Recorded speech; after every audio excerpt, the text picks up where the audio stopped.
Was But everything good for you with your sound and everything that you wanted to hook up? Or it's good on my. I wanted to make sure it was good on yours. Like you weren't getting any like feedback or anything. nah, you sound great to me. Cool, perfect then. Awesome. Um, I guess I haven't really seen you. Yeah. Man, I feel like I don't know. Did I ever was I running into you like during the post college or I mean the college era? Like, were you away for college or I don't know. Like I don't remember really ever seeing anybody because like I I went to college in North Carolina, so I didn't see anybody down there. Nobody I knew went down. I actually Ellen went to Davidson, hmm so I saw her once. Um, but other than that, I never saw anybody that we went to high school with ever. Man, so then I probably haven't seen you since high school It's that's a good possibility. graduation. Yeah, Wow. maybe a couple times in the summer. So I Okay. think didn't you go to Hershey Park? I was gonna say I think that was like the last time that maybe I saw you was Hershey Maybe. Park. Yeah, and I got really sick. I think I did too. Yeah, I think. Yeah, I think you. I think it was just the two of us. We went on that one roller coaster that goes backwards. Then we got off of it and we're like, No good. done, No good. done. Let's just sit on the bench, get churros. Yep. Yeah, that's what we did. Oh God. I love Hershey Park. Favorite Yeah, park. It was my favorite park of the area. yeah. It's cool. We went back there. I have two kids, and my oldest plays lacrosse. So third grade year, she had a tournament down there. So we spent a couple extra days and went to the park, and it was fun. It That's cool. was a lot of fun. Yeah. When did I was trying to think back and I feel like I kind of remember you being around, but I feel like even prior to senior year, you and I hadn't really interacted a whole lot. And I don't know if I have that right or not, but I just can't remember just when I like met you in Wissahickon, you know. Oh God, we probably met like middle school. I Okay. would imagine, Where but like did you go to I've been elementary listening to a school? lot of the other podcasts, and it's like trying to figure out like who did I hang out with. We hung out a little bit, but not really outside. It was mostly like in school, like senior year. It was Right. like you, Scott, Ray. We all ate lunch together, Right. but I don't know. Like, See, well, see, that's what I was thinking. I feel like prior to that senior year, I don't feel like we really interacted, even though like I kind of just knew you always around, and maybe we had some classes together, but mm, I guess nothing bad or good. I don't know. worse. You could tell me, but No, like it's funny because like if I look back to high school, you always talk about like who are your friends. I guess I always considered you one of my high school friends, but again, I never hung out with anybody outside of school except for like Rick Smith. I hung out with. okay. That was pretty much it. Um, but yeah, like I was gonna say you actually did sign my yearbook, so like you're one of the few people I see in there. I'm like, oh yeah, he did sign my yearbook. yeah, So yeah, like if I asked anyone in my class to sign, it's because I felt like comfortable being able to ask them mm, and not feel like they're going to turn me down. which is good because I don't know, like I don't know, senior year was so weird, but I don't know, it's just a weird year. For you? Yeah, yeah, just in general, I think for everybody, obviously we're seniors, and then everything kind of gets flipped around with Ray, and it was just the unknown of what was about to happen with us graduating, and just, for me, it was just a weird year. And I think that's the year I kind of figured out what I wanted, uh, both like for myself and like socially, and I don't know, it was just What did you want for yourself and socially? I was good just being, doing my own thing. I didn't, like I said, I didn't really hang out with anybody. Hung out at the firehouse with the guys a lot, but that was it. Yeah, And I was you good were a with that. fireman, right? Yeah. I remember there was like a group of a small group like Andy Bell, Mm-hmm. who I guess like I went to Madison Avenue, so I grew up Right. with Andy, since elementary school, and I always knew like him being involved in it, and maybe a handful of other kids. But then on the whip painting side, Mm-hmm. or we like Center Square, right? Yep. Yeah, like you were there, Yeah. and maybe a few other kids I would hear about. What was that? Like, that's how do you get in being a fireman as a So teenager? my dad did it for a long time. Like he was in the 70s in Norristown for a long time. So he had like his old gear in the basement, and we would like play around with it and stuff like that. And then through like middle school, I hung out with like the Stongs and Joe Emsley, and Don's like whole family was like big into it. So I don't know, it was just something that interested me. And then my dad got back into it because my older brother joined. Um, so then it just kind of happened. Like day I turned 16, I joined, and that was kind of that. What interested you about it? I don't know. I guess it was like something thrilling about it. It was Yeah, it was different and exciting, and you just didn't know what was going to happen, kind of thing. that's such like a. I mean, are you going into fires at once you're training? What's your training like at 16? At 16, no, like there was rules. Like they had like Pennsylvania is actually pretty good about it. They have like a whole section like the child labor laws that limit what you're allowed to do, what you can't do. Okay. So you would get certain training, and then you were pretty much restricted to just staying on the outside. Like you could set up ladders for the guys going in. You could run hose, and like there was like busy work and other jobs that you did to stay busy and help out the guys that were going inside. But you're at the fire site and you're Yeah. I would assume like you got to rush when you're running hose or ladders or whatever, and then get out of the way, and like it's Yeah, it was different. yeah. Like you had to kind of like separate, because like we didn't get them all the time, like especially in because we did Whit Payne, like Bluebell, Center Square, and like West Ambler was all part of Center Squares. So we didn't get fires all the time. It was like maybe like once a year. But Really? yeah, like we'd have a lot of calls, but a lot of like false alarms, car accidents, stuff like that, but nothing like a house fire. One year I think we had like 8 or 9 in like a month period, which was like crazy. That was like the busiest I had ever seen it. Wow. Before all that, where did you actually go? Start at Wissahickon? I was at Stony Creek. Okay. Stony Creek, pretty much. I lived in the same house like the whole time, so I started in Stony Creek. Did K through 5 there, and then to the middle school.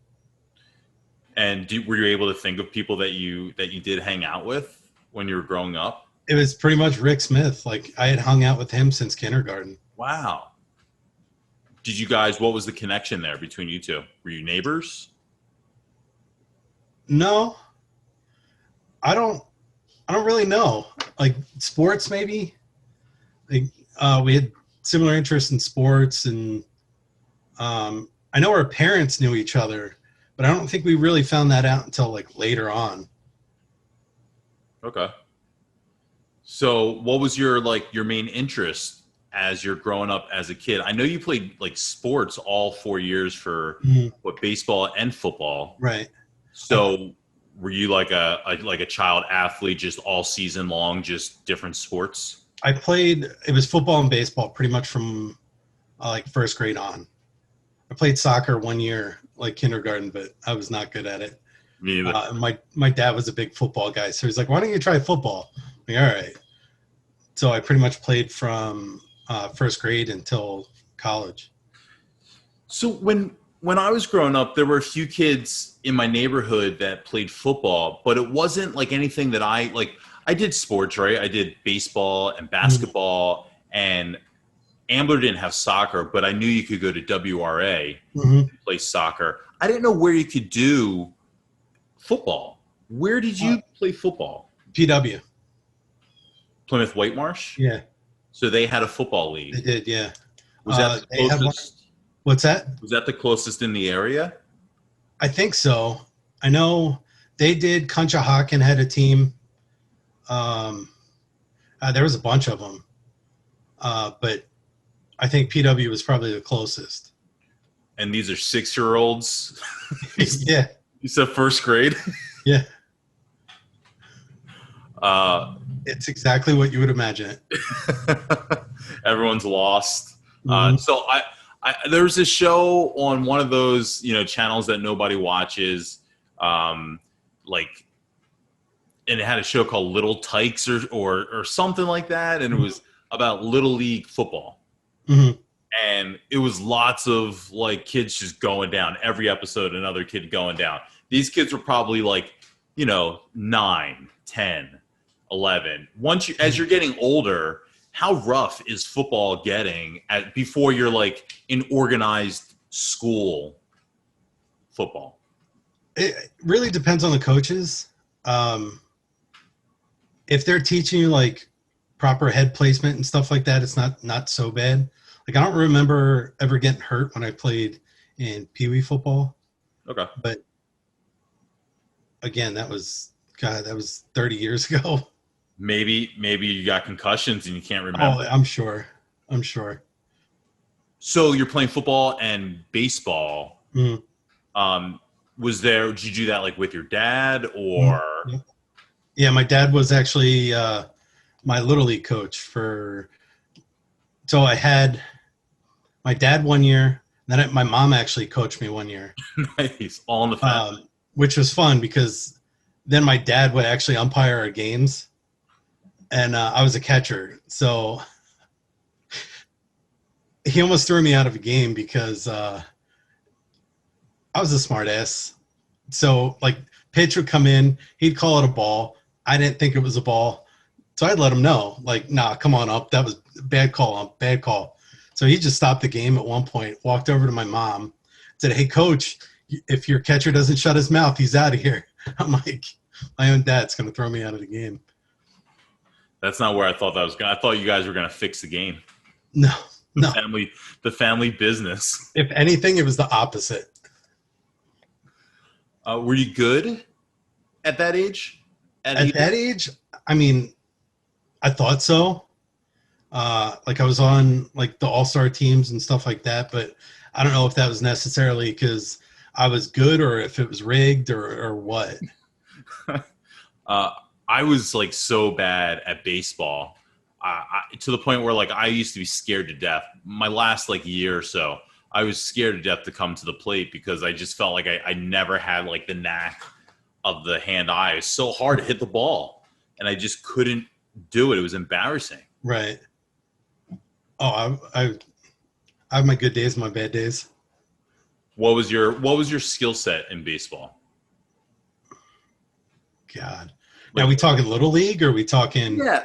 Like, I mean, just, you got to have a knack for it in some way, right? That you're making the all-star team. Like, were you the kid that when you got a hit, you could hit it to the other field? No, God, no. I was never like a home run hitter ever. Were you just like the catcher? Were you like the confident catcher? Yeah.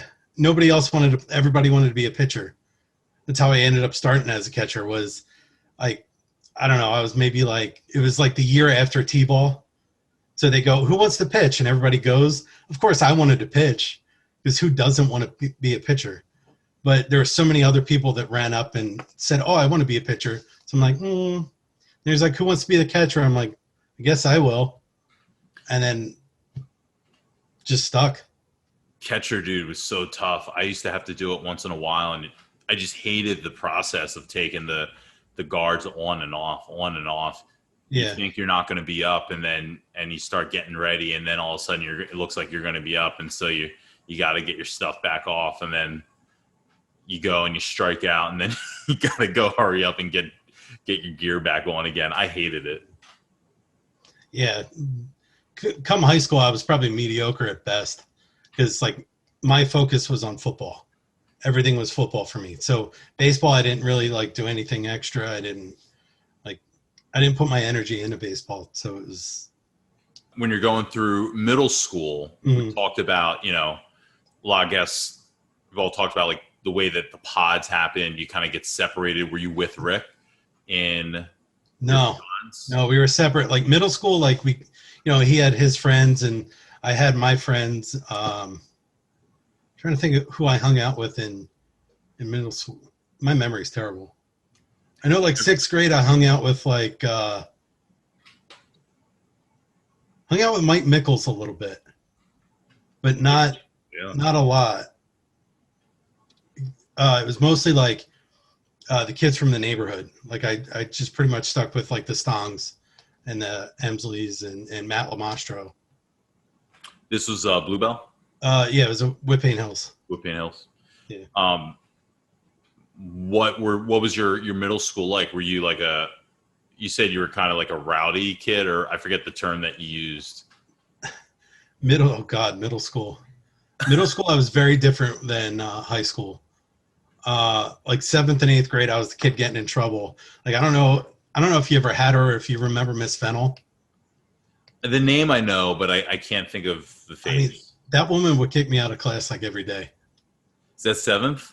Yeah. Dude, 7th was my worst year too. Yeah. Worst. I got suspended.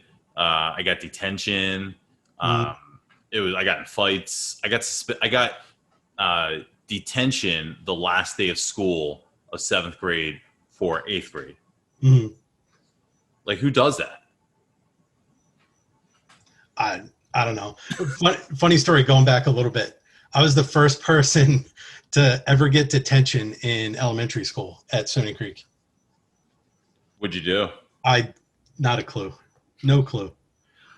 I also got a detention. I mean, I'm playing the one up.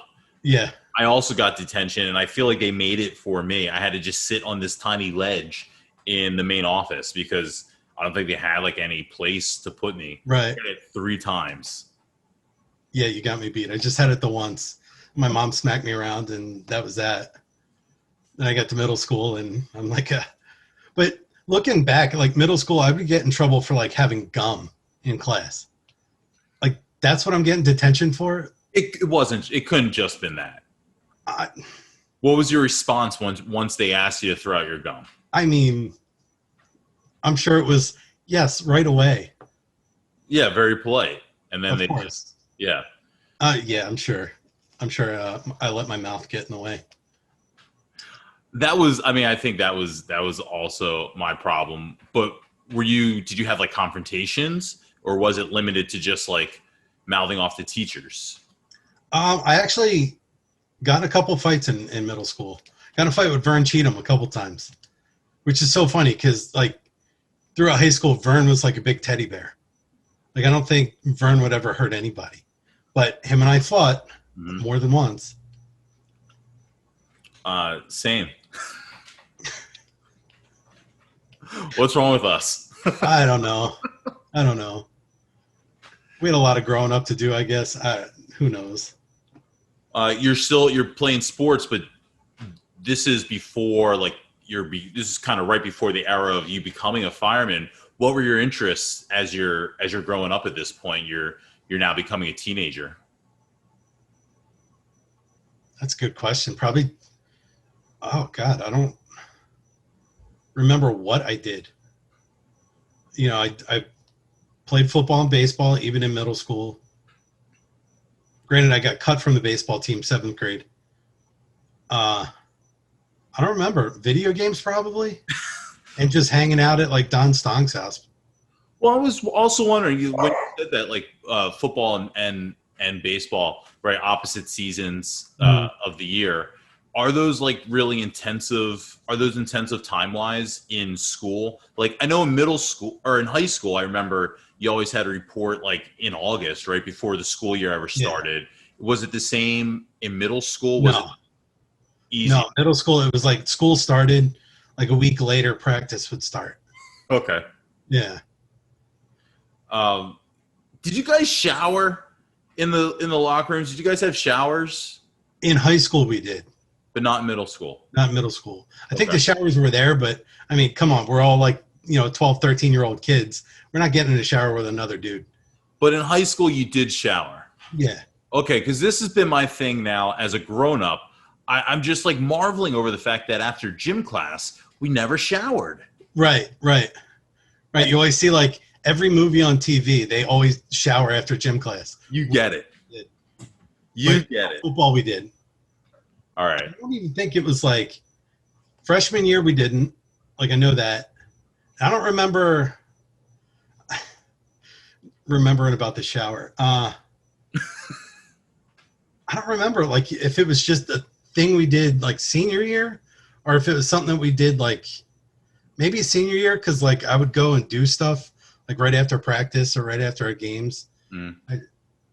I don't remember, but you're 100% right. We never had time to. Right, your next class is in 7 minutes. Right. As soon as that bell rang, and they kept shortening the time in high school. Yeah. I think it was 4 minutes at one point. And then they did all the construction. They're like, don't worry, we'll give you 5. Yeah.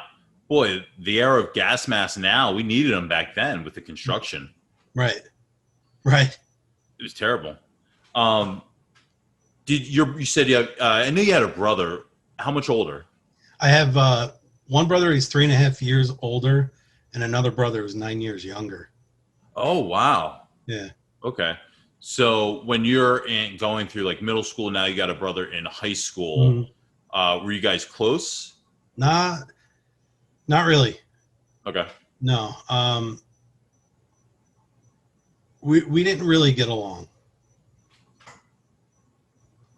He had his things, I had mine, and we just kind of didn't really combine our lives for the most part. Only child, so I skipped the experience. Yeah. See, there's good and bad because like I didn't really get along with my older brother, but my younger brother is like one of my best friends. Like we talk often. We have a lot of the same interests. Me and my older brother, we had nothing in common, and it was just one of those. But my younger brother, like we're really, really close. So you get two sides of that spectrum. Yeah. When you got through middle school, you said like you didn't really have a lot of friends, and it was kind of like the area of like this kind of same neighborhood guys that you had mainly. By the time you got out of middle school into high school, did that evolve at all, or did you still, like sixth grade, you're so young, and by the time you're exposed to so many new kids, a lot of times, I know it can change your world. So for me, I don't know. Like this is where it gets into like the weird. Like I don't remember like where I fit in. You know what I mean? Like I didn't really hang out with too many people, even in high school, and like the neighborhood guys like I'd hang out with, but not nearly as much. So I don't really remember what I did like socially, like in like freshman year. I don't remember. I know like, I said senior year, I kind of figured out where I wanted to be socially. I spent like freshman year, sophomore year, junior year trying to figure that out and not having a clue, like trying to fit in different places, but I never seemed to like fit in with everybody. Which eventually like, it didn't matter to me. Like I wasn't really like, upset about it. Like I did my own thing for the most part. But I don't really remember 9th, 10th, and 11th outside of like sports and like some classes. If you were to look back, even if I know you can't, you say you can't like remember specifically, but like if you were to look back, what do you think your impression was of social life? Or, like I talk a lot on the podcast about TV, movies, right? And stuff about people our age or whatever. And that's what I was kind of expecting or trying to live up to or make happen or wishing for. When you say you were like trying different groups or trying, that's what I'm like, were you trying? I think it was the same. Like, I think you and I have pretty much like the same thought process on it. Like our our school really was like a movie high school. Like you had the different cliques, you had the cool kids. Like I actually listened to Ama's interview today. Mm-hmm. Him talking about the cool kids and stuff like that. Like it was very cliquey in our school. Everybody kind of like stuck to their own group. Like he said, nobody was really like, nobody hated each other. We just kind of kept to ourselves in each group. But I didn't know which group I fit in with. So I just kind of like, I talked to this person or I talked to this person, but I never really like got into a group, so to speak. Did you have a want? I mean, I think everybody wanted to be one of the cool kids. Yeah. But just wasn't for me, I guess. And again, like I had an awesome. It's so weird. I sit here and I talk about it and talk about how like, I didn't have a lot of friends. I didn't hang out with a lot of people. I didn't drink in high school. I didn't party. I didn't do any of that stuff. But saying that, it seems like, oh, well, that kind of, your high school sucked. But it didn't. Like for me, it was like I loved high school. I enjoyed it. Like if I could go back, I would. But I don't know what it was. I think my focus was elsewhere. Like I was so focused on, going to the gym, working out, doing this stuff. And then like the fire department came in like sophomore year. So I was doing a lot of stuff with that too. So I just kind of stayed busy with other stuff that it just didn't really affect me too much. That's interesting that you're so positive about it without any distinct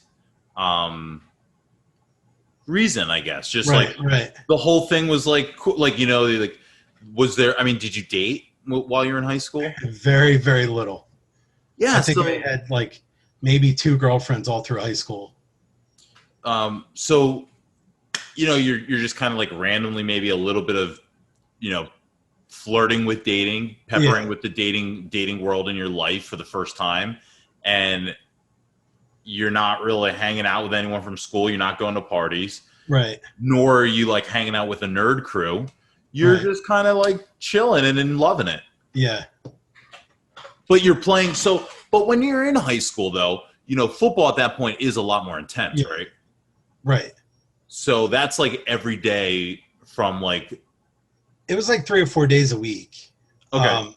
So unless you were doing another sport, then you just kind of focused on that sport. Like baseball season, like I didn't have to go to the gym. I did it in the morning, like before school anyway. But like I know a lot of the guys, they would just focus on the sport that they were in season with, and that was it.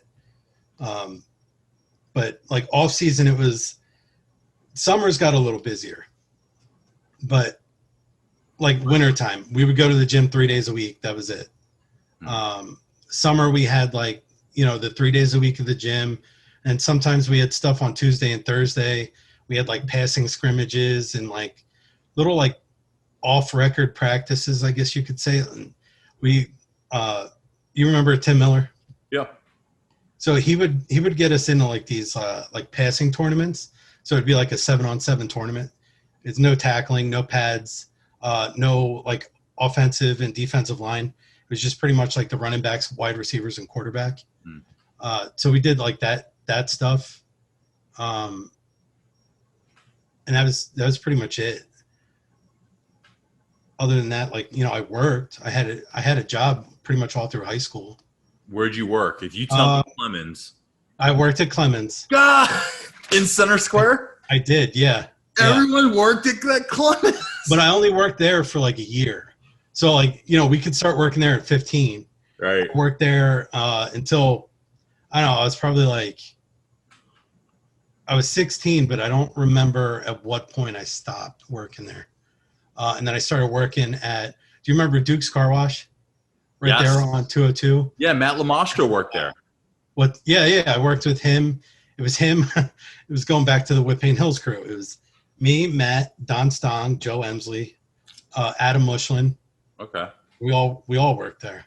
Wow. Okay. So we're kind of hanging out with those guys again a little bit.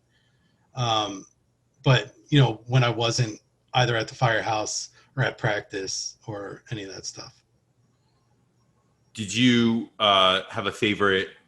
I mean, you liked school, and you like school time. Did you like school in itself, like the actual classes, education? I think it depended on the class. Like, I didn't mind math classes; like they were fine. I was not a big like history guy or English. I hated English. I didn't like English class, but math and like any of the classes with like Dixon, his classes were good. He did like a TurboCAD, right? He had a bunch of stuff. Like one year I took like wood shop with him. Mm-hmm. One year it was like, I think it was the TurboCAD class I Yeah. took the one year.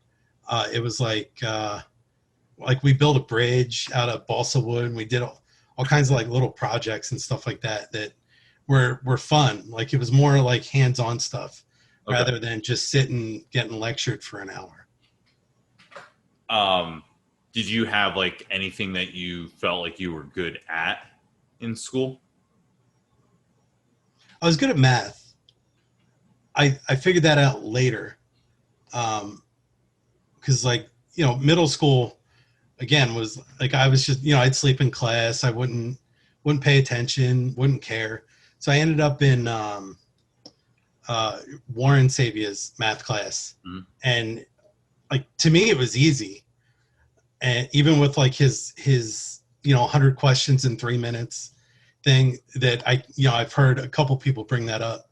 I'm trying to remember who was in my class. I want to say Chris Gebert was in that class. I'm trying to remember like who else. There's a bunch of people.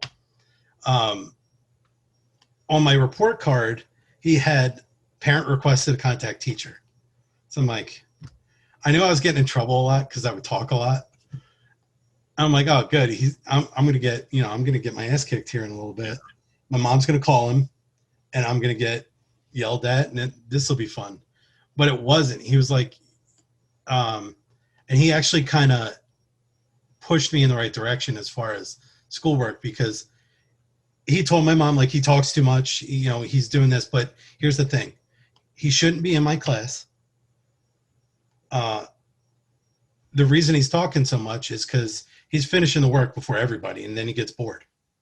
So he kind of like, all right, maybe I'm actually decent at this math thing. And he kind of talked me into the next year. I took 2 math classes. So I had his brother for geometry, and then I had Castor for algebra 2.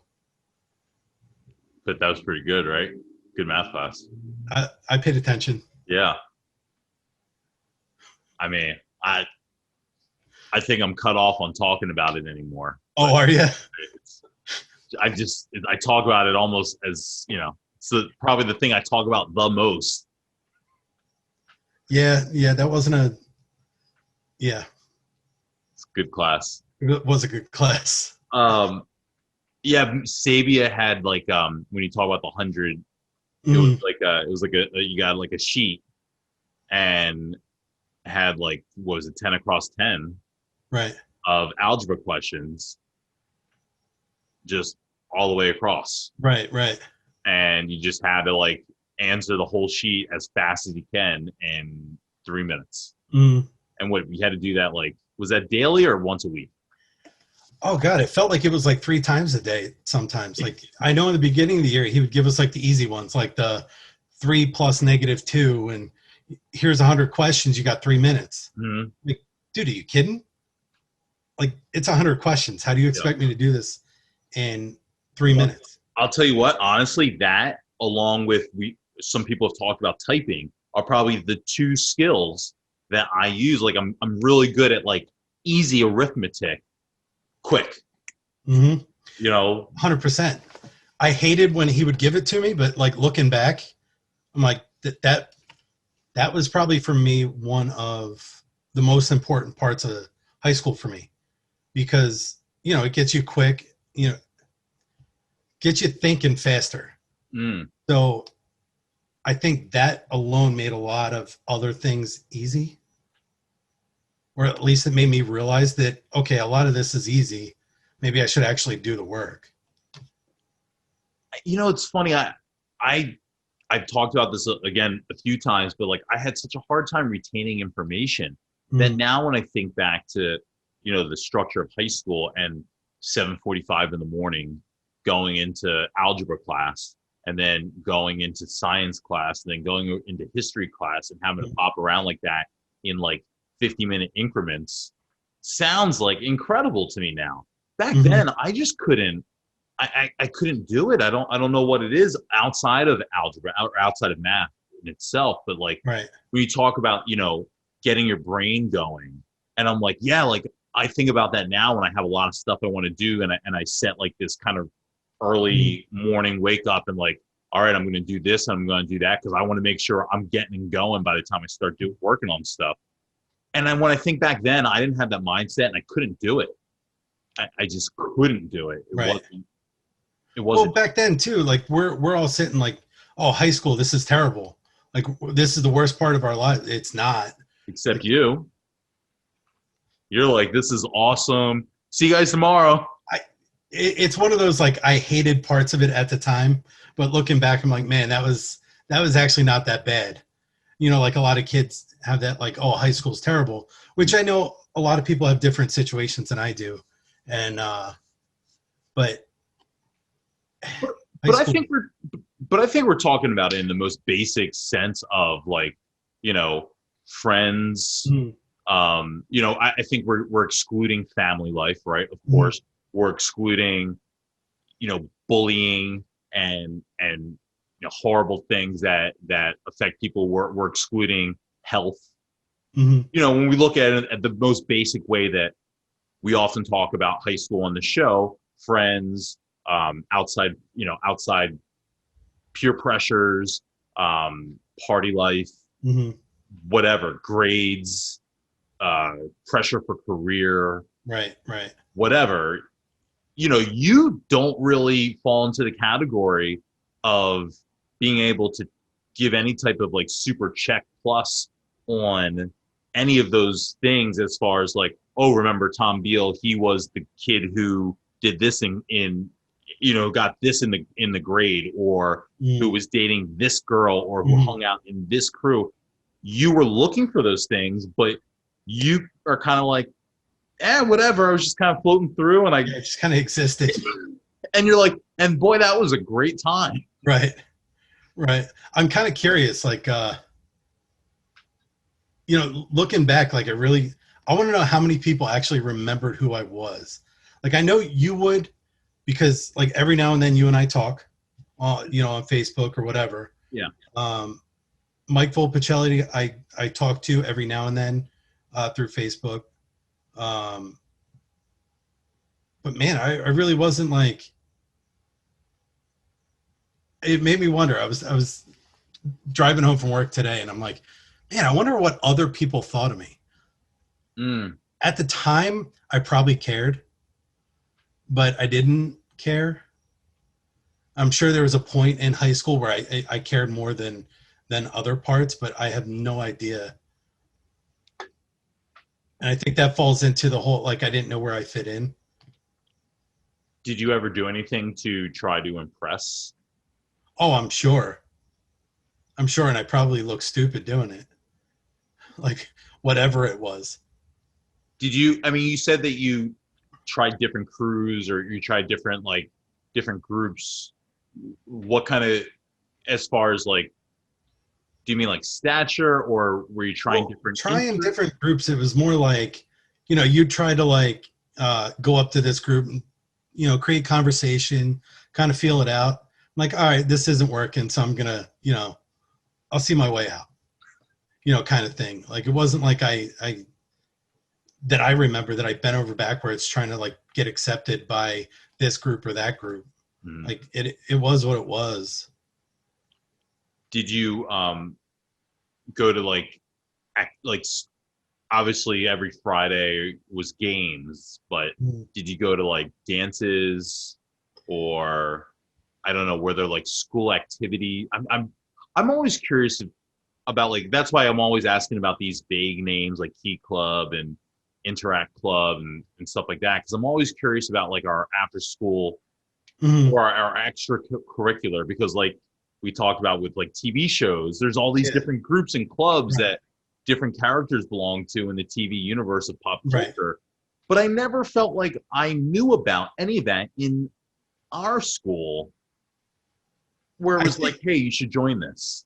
yeah, I think I might have known that that stuff existed, but I was kind of so like in my own world, like, okay, I got practice today. I can't go to that. Like that might be cool. Like the robot, where they built the robots and stuff. Robot Like that's Club. kind of cool. It was like the nerdy kids that did it. Yeah. But let's be honest. I think all of us were like, yo, I want to build a robot. Well, years later, it became a TV show, right? It was Right, the right, Robot Wars. right. And it's one of those things like looking back, like we called those kids the nerdy kids. Like they were having fun doing it. Oh I, yeah. I want to go build a robot. You, you know what I mean? So it's like one of those, like, I think I knew a lot of the stuff existed, but I was so focused on football, baseball that I didn't really care about the other stuff. When you say it like that, so it's funny because I knew you, and um, you talk about like you didn't really have, like group of friends like that and a clique Mhm. so much. But when you describe it like that, it sounds like you were a jock.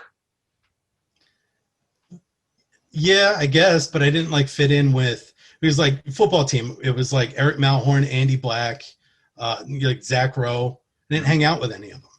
Baseball, it was Nelson, Chris Moss, Andy Black. I didn't hang out with any of them. So it wasn't like to me, sports were my thing, but I didn't hang out with any of the guys on the team. In like TV show and movie world, you're like when like Ben Affleck and Matt Damon are in the locker room talking, you're like the guy back here. Like just sitting on sitting in his locker, just chilling. Yeah, Yeah, you're just like changing t-shirts while like Damon and Affleck are up here talking. yep. I mean that with the most respect, No, Tom. no, no. You're right. It's funny when you describe it like that so like, blatantly. Yeah, like when you watch like movies like Varsity Blues, I was not Tweeter Right. or any of them. I was that guy that's sitting in the locker room talking to the guy. You're 100% right. I was that guy in the background. That's funny. Was there ever like any, I don't know, was there an attempt there like into the cool kid crowd where you like try to Um, like, I don't know if it was necessarily that like I tried to. I don't think I like actually tried to like start hanging out with them. Like I would like talk to them. Like I wasn't afraid to talk to them right?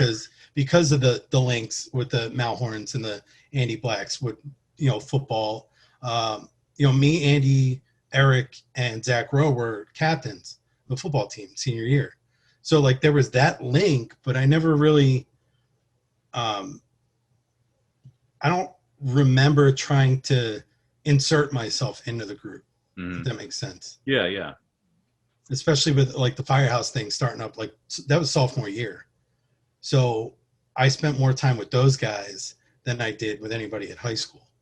What did you play in football? What position? Uh, well, depends on what year it was. I started out like freshman year and sophomore year, I was a center and a D tackle. Okay. And then junior year, I moved to um, guard. So the guy right next to the center. I mean, football, so I'm like mansplaining the positions to you. But I was a guard junior and senior year, and then a D end.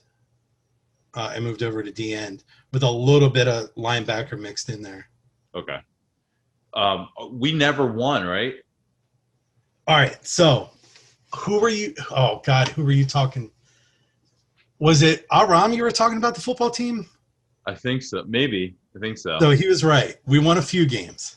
You But did. yeah, we did. So, I played varsity sophomore, junior, and senior year because freshman year we had our own freshman team. Right.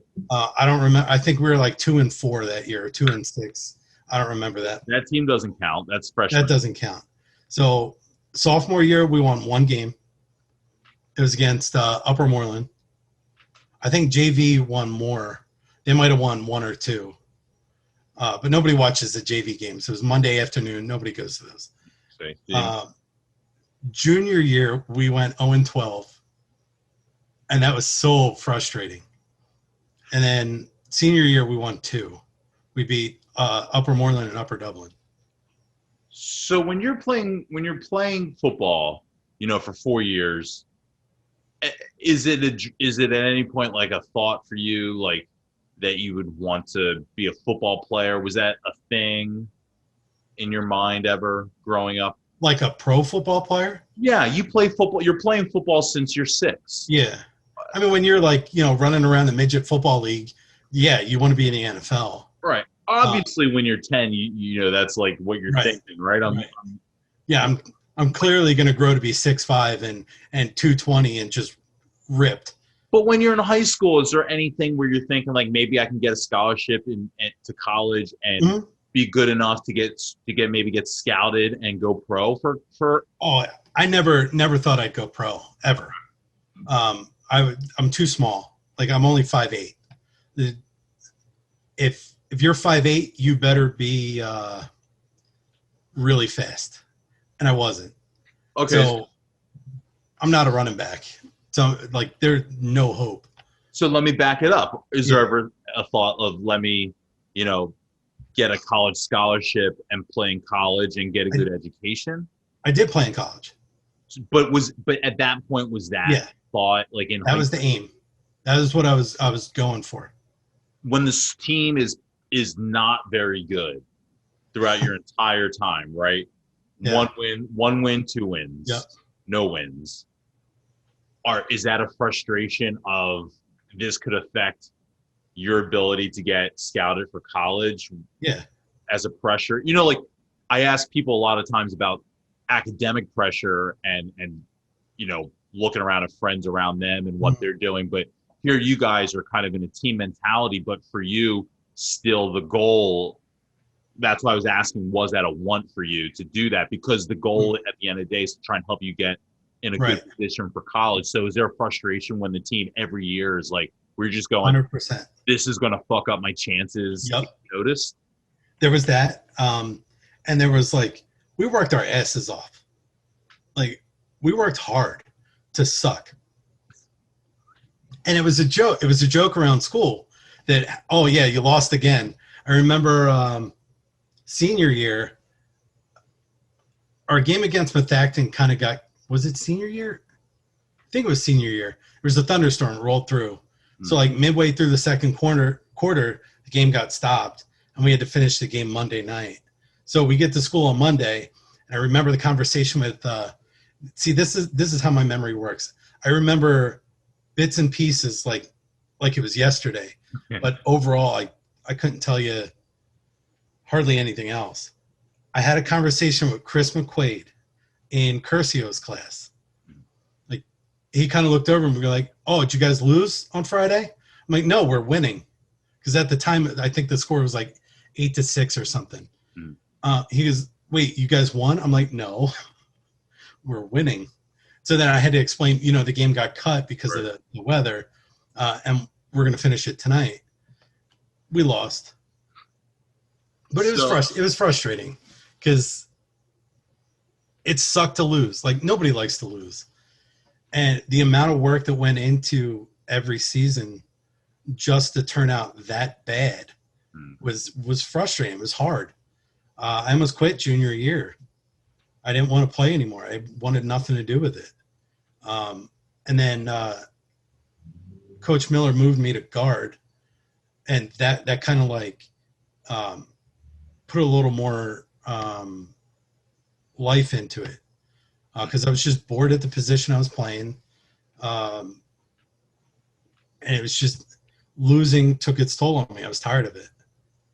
And at junior year, I thought our team was like, we had a really good team junior year, and we just couldn't win. First game of the season, we were winning 24-0 at halftime. We lost 26-24. You know what I mean? Like, we just didn't know how to win, and it was frustrating. And then that translates, like, your question to college. You only get certain colleges coming to look at you. So, like, I want to go play here, go play there. I wasn't going Division 1. That wasn't happening. I wasn't big enough. And I knew that. But there was a couple of Division 2 schools that I wanted to check out. And they weren't coming to see us. So I started having to send them video, which was kind of good and bad. Like, I could pick and choose what games they saw. If I had a bad game one game, we'll just go ahead and tuck that VHS tape away. And then I ended up sending them a tape of a game that was like not my best, but not my worst, which was a mistake. But I ended up playing for them anyway, so it didn't really matter. Where was that? Wingate. And that's it's right outside of Charlotte. Hometown of Nature Boy Ric Flair. Yeah. I actually saw him in the airport. I was coming home for one of the holidays, and he was there. Nice. Yeah. When you talk about like sending tape Mm-hmm. and all that, right? Like, what was that process like in the like 90s, early 2000, or the year 2000? You had to get because like nowadays, like now you get someone that takes easy. Clips, right? Right. So email it. Right. But you take, like, when you say, like, bad games, you didn't want to send tapes of bad games. Like, you could have easily, nowadays, you could just take, like, 3 clips where you look good, or, Right. And you could, with the computer, you can do anything now. But back then, everything was on VHS. So, like, I would have to bring tapes in to Coach Miller and be like, oh, I want a copy of the game. He would just give me copies of every game because my dad, he was a longtime football coach. Mm. So I'd take the tape home, we'd go through it at home, and he'd be like, you did this wrong. You did that wrong. This you did right, but you did that wrong. And he helped me through a lot of it. So then we would sit there and take, all right, this game was a good game. Like, I played well against Souderton. So we'll tuck that in the envelope and send it off to North Carolina. Or I think I ended up sending them the Upper Dublin game. So you're sending like yellow envelopes, manila envelopes. Yeah. That's exactly what it was. Yeah. Wow. Well, I can't imagine. Well, it's funny. Back then, even though it's a lot, I can't imagine what it was in postage versus like what it would be now. For a VHS tape, it was probably only like $1. You know what I mean? Like, what was a stamp was like 12 or 13 cents back then. Yeah, yeah. So I don't remember like the exact number, but it wasn't 37 cents. Yeah. So did you besides football? Did you have anything else that you thought maybe you wanted to do in school, in college, or career wise that you wanted to be? No. Oh, career wise, I wanted to fly. I wanted to be a pilot. Oh. That's pretty much all I wanted to do. And like there's a bunch of people like I remember Kelly Brook used to make fun of me for it. Really? All I wanted to do was fly jets in the Air Force. That's it. That's all I wanted. Applied to the Air Force Academy, didn't get in. So I'm like, well, shit, there goes that idea. But I mean, that kind of stuck with me in life. And like, I mean, that's kind of what my life has been revolved around, but that's for like fast forward. But that's all I wanted to do was fly jets. Why did you want to fly them? I guess it goes back to like the whole firefighting thing, like the thrill. Like, it was exciting. It was something different. Adrenaline. Yeah. Yeah. Like F-15s were like, that's what I wanted. I wanted to fly F-15s. I wanted nothing else. That's it. Now I look back and nah, I'm good. Right. I was like making a list of like, have you skydived? No. Have you bungee jumped? Mm-mm. Have you, I don't know, done like racing, like stock car racing, or? I've been in a race car, like driving around the track, but I never drove it. So there's no like adrenaline junkie. There's like a car outside my apartment right now. Yeah. So you have like no history of like adrenaline junkie other than going into burning buildings. Yeah. Yeah. No, I was a big wuss. Like even roller coasters scared me, Yeah. which blew my mom's mind. Like you hate roller coasters, but you want to fly jets. Mhm. I mean, Hershey Park, I rode them all. Mhm. It's the initial, like they're scary initially, but once you get going, you're just going. It was that motion sickness for me. Like there was Yeah. there were spins going on, and I Yeah. couldn't. And the backward spins are what killed me. Yeah, it upset. I gotta Now see I'll them. be honest. Now I can do them. Now I like them. I like the adrenaline. I like the rush when you're walking up. Probably won't ever go to one again, but Mhm. you know, I did like them. I did like them BC. You know, Yeah. before COVID. As I get older, I become like a bigger wuss. Like I'll do like normal roller coasters, but water slides, nope. Oh, Mm-mm. really? You afraid of slipping out? In my head, I'm gonna go over the side. Yeah, it can happen. No. Can I tell you? So that's always been my thing, like about like bungee jumping and parachutes and I've always said that like those type of things are for people who understand the risks, Right. right? Like I Right. always say, like I don't want to do it because I don't want to be the guy whose bungee cord broke or whose parachute didn't open Yeah. when I was skydiving. Like I don't want to be that guy because guess what? That's the rush. It might not. Right. It I always may not work. Yeah, and you're like, that is the thrill of like this drop that could kill you if your parachute didn't open. Right. And sometimes it doesn't. And I don't want to be that guy. A roller coaster is like as much of the risk that I'm willing to take. Right. Maybe it won't work out for you. Right. And that's just because I have strong hands, Tom. I can hold on strong if I'm You're like strapped in. You're strapped in. You're on a track. Like the chances of it going, I mean, it's happened. We all know like Wildwood had that one kid die. You know, they all had that. But I've got a strong grip. You always tell yourself, well, it's not going to happen to me because there's a 1% chance that it won't happen to me. Yeah, but that guy that it happened to, he said it wasn't going to happen to him. If anything bad happened once every say like 12 times, I would never do it. No. Like Nope. no one would drive a car if like once every 12 times someone's going to T-bone you at an intersection. Nope. Because brakes suck. Yeah. Like No. I'm walking. Not a chance. Was there an attempt?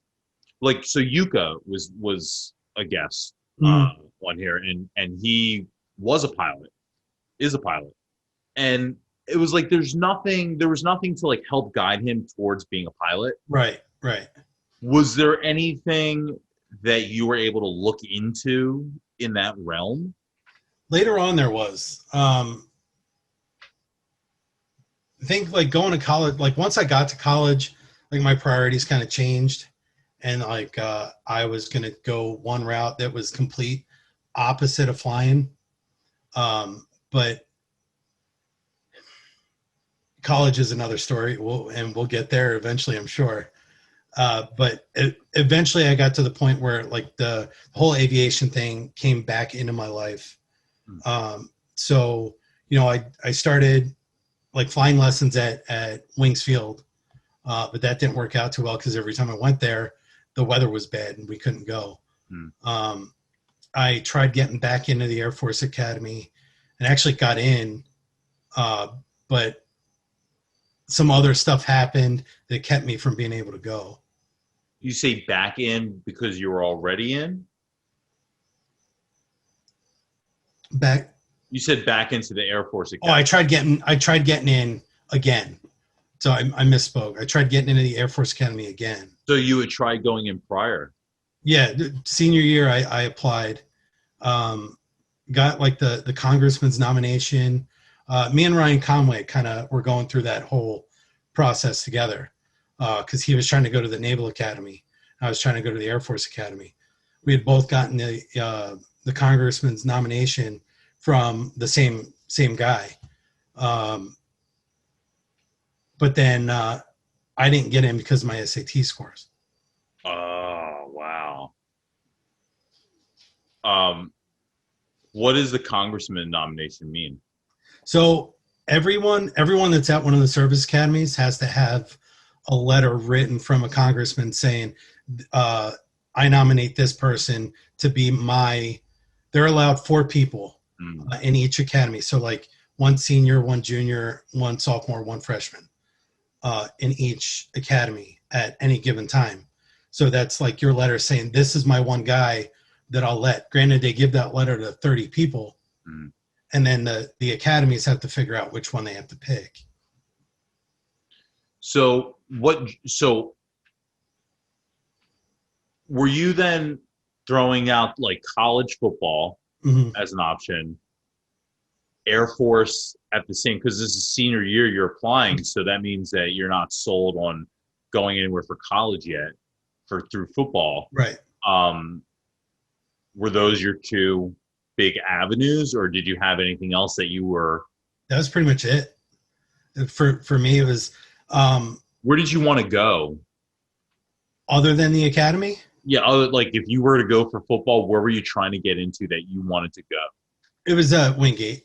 It was Wingate. That was your only. Yeah. That was your only one. That was the only other. Well, I applied to Albright, but that was I was there because they were recruiting me.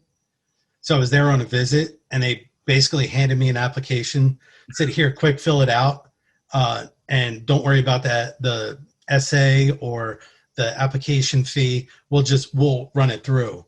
Of course, I got in, but they had nothing there school-wise that I had any interest in. Where'd your brother go? My younger brother went to Juniata. Did your older brother go to college? No, he didn't go to college. Did your parents go to college? My mom went to St. Joe's for a while. But that was like when St. Joe's just opened up to women. Mm-hmm. So it was very difficult for her. And she more or less got like run out.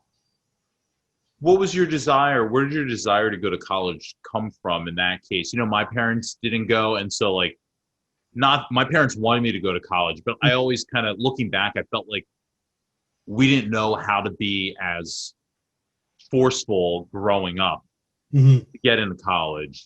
And I didn't really know what I wanted to do. So I went to Monco for my associates, because when high school ended, I had not put myself in that position to like go to Temple, to where Temple would say, yes, come to Temple.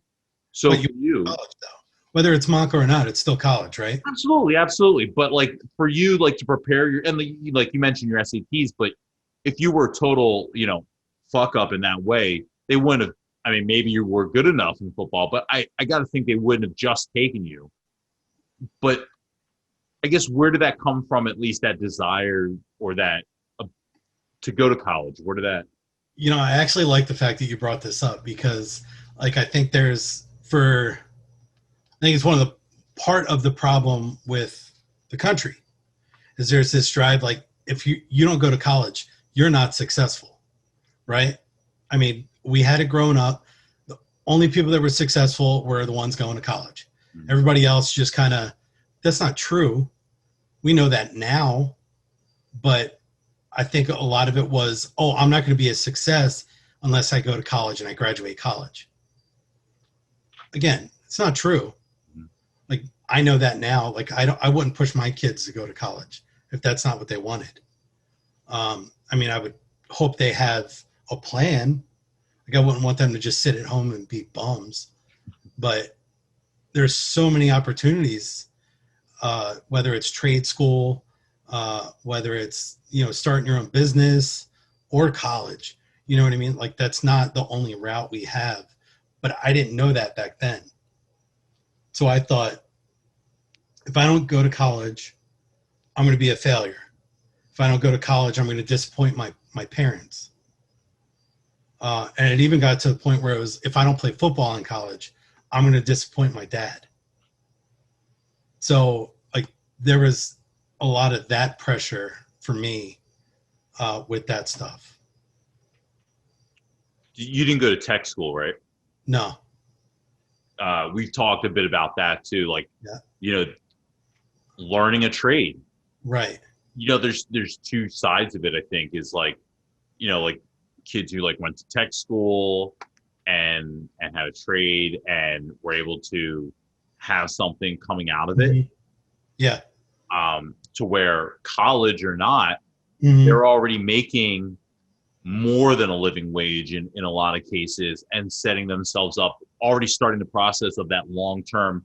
Whereas many in like when they get out of college, it's like the 401k or stock options or, you know, whatever you're trying, or becoming partner where the Mm-hmm. benefits start coming in, or you're trying to reach that point, but like you're already Right. doing that at like 19, 20, you're in the system, you're paying dues. Right. And then, you know, I think about like what just happened with Aunt Becky just getting sentenced to prison for 2 months for bribing to get her daughter into Yeah. college, Yep. right? Yep. And the funny thing is her daughter didn't even want to go to college. And it's like, because she's already a spokesperson and has like a YouTube page and she's already making millions of dollars. And, you know, when you look at like those two things where it's like college is just not necessary to be successful. It's Right. not necessary to be influential in the world, in your Right. community. It's a great place to cultivate Mm-hmm. yourself and ideas, or to, you know, socialize in a way that is beneficial to a lot of people, or but just to have fun and figure it out. Right. You know, Right. it's that time that is good in your life and in your brain to have those experiences, but it doesn't write what your future is. Right. I agree. Like you talked, and I don't remember, was it Danielle you talked about tech school? Yeah, and I also had Derek on as well. So I think she brought it up, or one of you guys brought it up. There was like a stigma with the tech school kids, right? Yes. They're not that good at school, so they go there. They want to leave the second half of the day because they're not good at anything. They were better off graduating high school than we were, like trying to go to college. Yeah. We screwed up. Yeah. I mean, when I look at like now, especially with what's going on and, you know, who knows how the world's going to exactly shake out. I wish I had that, like that skill with my hands that I could do that put me in a position to not really need, Right.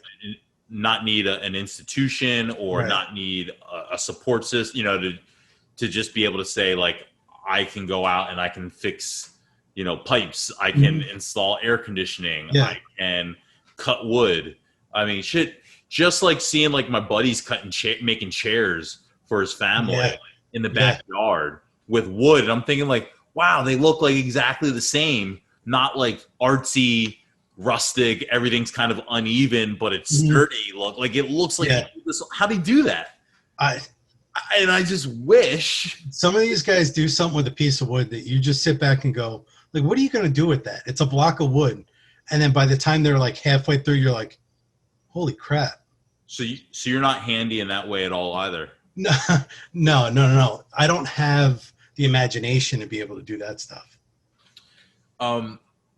So for you then, leaving, I guess, well, what was your senior year like in general? You know, you were trying to find your way throughout high school, and senior year, obviously, like, and I even think now that I'm thinking, I think I went to your graduation party. It was in the firehouse. Yep.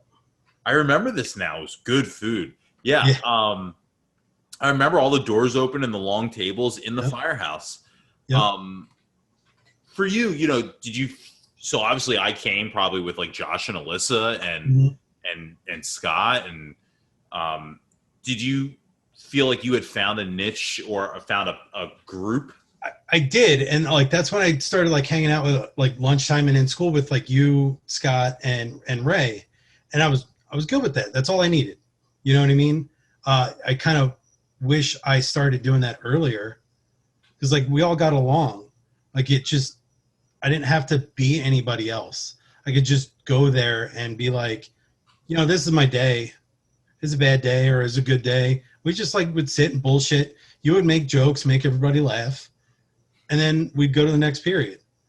looking back, that's probably my biggest regret is not finding those friends earlier, and not trying to like pursue something like that, because we all got along. Mm-hmm. So that was pretty much it. I was perfectly happy with that. You know what I mean? Like I'd go to school, we'd hang out at lunch, and then I'd go home after, practice or after working out. And then I'd go to the firehouse and spend like the night there, and then go home and go to bed. Little known fact, Tom, about that lunch period. That wasn't my lunch. All right. You were there all the time. I was just, because I knew that's where everyone was. I never had lunch with my friends. Yeah. And, I would always like have to try and make friends at the new lunch period every semester, every year. Yeah. I had like I just talked about this on an episode where I got kicked out of physics class and I dropped it, and Mr. Anderson had it removed from my transcript, and I had study hall just for the rest of the semester, and that was like your lunch period. So I just used to like leave study hall and take hall pass and go to the cafeteria. I guess I just assumed it was your lunch. Yeah, I would just come like all the time. Yeah. But I would also do it like to their English class too. I would just come hang out in the hallway and like. Oh, really? Yeah, I was a roamer, a drifter. That's right. Made lunch more fun. Yeah, it's the senior cafeteria, right? Yeah. Yep. Yeah, we used to sit at you had the lines for like where the food was. We sat at that table right there in the corner. Mm-hmm. Yeah. Those are fun times. Like, but it was hard for me because, like I said, like, yeah, I didn't have like lunch with like any of those, all my like actual friends who like I would consider people who wouldn't be on the podcast because we knew each other's parents. We've been to each other's houses, right? Like all of them were pretty much a branch through Ray. Right. So none of them were actually in lunch with me. So like every year it would be tough of like standing around looking and like, all right, who do I think I can hang out with? Who's going to let me sit at their table? Right. Right. Yeah. Like, just listening to other podcasts, like hearing you talk about, like you went through a rough time senior year, and like, I feel like such an asshole sometimes, like, because I didn't really pay attention to much of the world around me. And it's like, I never saw it. Like, I didn't know you were having trouble. I wasn't, and I think I'm still kind of this way. I wasn't I want to be accurate when I say this. I wasn't like a woe is me type. Right. I wasn't hey, I think now I try to embrace, like, if we're friends, then yes, I will tell you if things are really bad, or I expect you to check in and make sure that I'm okay. Right. But I think now, and even then, right, we weren't, like I said, we weren't like go to each other's houses. Right. We know each other. Right. Like, we knew each other from school, but I don't think I expected that from like our relationship to where I needed to like see you and, you know what I mean? Like, Tom, things are tough. I get that. And I don't think I even knew things were like, when I think back to like my behavior then, I think like, boy, that was so like weird how I stopped going to lunch, or like my eating habits changed. Or, you know what I mean? Like, and I think back to thoughts of that of like, boy, I need to like find friends because my best friend just died, and how am I going to have friends again? Like things like that. I think back like, oh, I probably, was going through a lot of things that I probably could have talked to people more about. Yeah, but we don't know that then. Like, I went through more is it too, and you just don't know. You don't see it yourself. You just think you're going on living, but in reality, you're self-destructive. You're damaging relationships around you, and you really just don't know. You don't see that it's going on. You're reacting, right? But it's also not like anything where I think like you needed to, or I expected, or you know what I mean, like for you to say like, oh man, how are you doing with everything? You know what I mean? Like Yeah, yeah.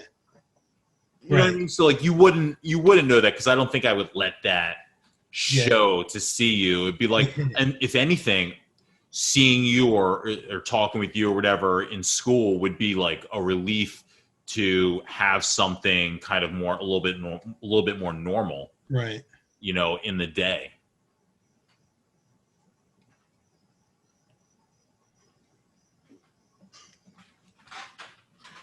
It's we're all happy, right? Yeah, it's a funny thing with race that like it wasn't. I don't know. I'm sure I have like habits with friendships and things like that that stem from that, but it's not anything that I've ever felt traumatized. Right. Right. On a daily, I think about Ray like probably every day, but it's not anything where I ever felt like I can't handle this, or anything where I felt like oh, this reminds me of Ray, and so this is a no-go, or nothing. And again, maybe I should, maybe there are things that like about my life that like talking about could reveal or whatever that stems that, but there's never been anything alarming like that for me where I've said like, oh, still can't get over this, or it's I felt like I took it as best I could and like dealt with it, and just try to keep always dealing with it, I guess. Right. I don't know. That's good. So for you then, going to North Carolina, that's got to be huge. Right? You're like, yeah, it was different. Like, I went down and I visited down there, sat down with the football coach, toured the camp. It was a smaller school. Excuse me. It was a smaller school. So it was like, I didn't want to do like the Penn States because I wasn't that social of a person. So I thought I'd get lost and just, it wouldn't be good for me. So I went to a small school. Wasn't the best idea in the long run, but I'll get into that in a second. So I get down to North Carolina, meet all these new people. I'm playing football. That's not what I want to be doing anymore. All my friends are over there. They're having a good time. I have to go to practice. I'm like, nah, I want to be over there having a good time. So I quit. Big mistake.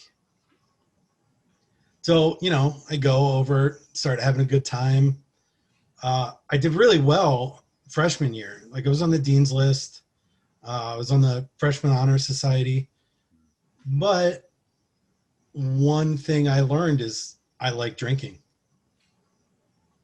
And it got worse and worse. And sophomore year, I lost my scholarship because all I did was like I was drinking like every day. Wasn't going to class. I think I missed more classes than I went to. So it was funny. My my calculus teacher sophomore year, that was like second semester freshman year.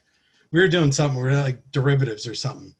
So I went in and I, answered the test. The one day I showed up to class that week, answered the questions, turned it in. I get the test back and it was like a 70. I'm like, shit's right. Like, mind you, like at this point, I know I'm good at math. Like I know this is right. Right. So I went up to the professor afterwards. I'm like, look, this stuff's right. He goes, it is. I haven't taught that yet. I'm like, he's like, if you showed up to class, you would know I haven't taught that yet. Wow. You're supposed to be doing it this way. That's why you lost all those points. I'm like, gotcha. So that was fun. So then does that become like a thing that you're able to handle, or are you aware of, were you aware of it at that moment? At that point? No. Yeah. No, I just wanted to have fun. I didn't care. Well, let me ask you this. How do you, was your scholarship not contingent on playing football? No, it was academic. Oh, okay. So the scholarship was there, academic. Football, I was there um, in with the ability to earn a scholarship. Okay. But the scholarship was academic, but it was only like a partial, which is why I was shooting for the other half with football. Mm. Because the place was like 30 grand a year then. Wow. So it was expensive. And yeah, so sophomore year, I think I had a 1.9 first semester and a 1.5 second semester. It was a big change from the 3.6 I had in freshman year. So, my parents started asking questions, and I'm like, after first semester, I'm like, oh, it's just different. Like, I'll get focused. I'll be all right. Get back after Christmas break, and you're like, oh, let's party. Well, now my friends stopped partying because they got school tomorrow. I'm like, fuck, let's drink. Mm. So I'd find the people that wanted to drink.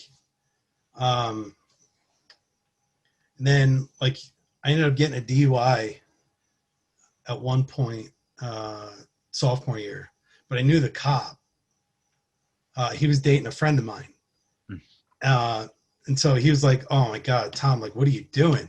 I'm like, I haven't even been drinking that much. Like, I just picked up beer, but mind you, I'm underage. But the gas station, they didn't care. Mm. They'd sell to anybody who had money. So then there was like the apartment that I lived in had this like long road. So I was with this guy. I'm like, let's see how fast my car will go. Well, the cop was sitting there. He's like, Tom, you're an idiot. Another cop pulls up. He didn't know how the other cop would react to what was going on. Mm. He was going to let me slide. I'm like, dude, get in your apartment. Don't be a douche. This other cop pulls up. He's like, I got to write you a ticket now. So fast forward a little bit. The other cop actually started, like, I ran into the two of them at, like, my girlfriend at the time. Somebody had rode on her car. She had a Range Rover. Mm. So she was a little pissed off that somebody rode on it. She called the cops. I'm at her apartment, and the two cops that were there when I got my ticket were the ones that were there. It was a small town. There was 5 cops in the whole town. Right outside Charlotte, you said, right? Yeah, it's like 40 minutes outside of Charlotte. Mm. The other cop, the one that pulled up after the fact, was like, dude, why'd you give Tom a ticket? He looks at him and goes, I gave him a ticket because you pulled up. He's like, I wouldn't have rode him. Long story short, they kind of like, they talked to the DA and got me out of it. So like when I went to court a couple times, and just like the ticket got pushed back. Mm-hmm. And then the last time it was like right after the school year ended. I'm like, I got to get back. I can't lose my license because I work in Delaware, so I have to drive. Mm-hmm. I get up there. The judge goes, how do you plead to reckless driving? I'm like, guilty. Off I went, $200 fine, and I was done. I'm like, oh my God. Saw him out in the courthouse. I'm like, dude, you saved me. He's like, don't do this shit next year. Wait, did you say you worked in Delaware? Yeah, I worked in like my summer job was in Delaware. Oh, okay. Yeah. Back up here. Yeah. So you were coming home in the summer. Yeah, I was coming home summer and like Christmas break. Okay. I was home pretty much anytime we had time off. And then summer I worked at Wilmington Blue Rocks. When that's pretty cool. Did you play baseball at school? Sophomore year I did. Okay. But that was like just because I needed to do something. Mm-hmm. Went to a bar. Again, I was 20. Went to a bar, ran into this girl. I was talking to her, and she knew one of the assistant coach at Wingate. And she's like, wait, you want to play baseball? She's like, hold on. Calls this guy at like 4:00 in the morning. Says, oh, this guy's going to come see you. He wants to play baseball this year. So he's like, all right, tell him to come see me first day of school. So I go there, and I'm like, fuck, this guy's going to be like, dude, why do you have this girl call me at 4:00 in the morning? He was like, all right, well, what position you play? And I told him I'm a catcher. He's like, good, practice starts tomorrow. Wow. I'm like, all right. So, I played that year, and then I didn't go back to college junior year. Okay. So, So when you quit football after your freshman year, mm, you had talked about the pressure prior to that to like do well in football with your right, dad. right. What's that like? Well, did your dad know? Because you said that they finally called more about the grades and you explained what was So happening, but the football with your dad, how did that come up? I think in the summer they knew that I didn't really want to play. I didn't want to play in college anymore. Like that was my original goal, but as things went on, I just wanted to focus on school. I just wanted to be a normal student, not worry about any of the extra stuff. When I got there, um, like I actually missed camp, so I started late with football. Uh, the one coach was in my room when I got to school. He's like, "You didn't show up." I'm like, Mm. well, I don't want to play. He goes, well, come talk to me in the office, and we'll talk about this. So I ended up. He's like, look, we want you. We want you to play. We feel like you could get playing time this year. Play. So I'm like, all right, cool.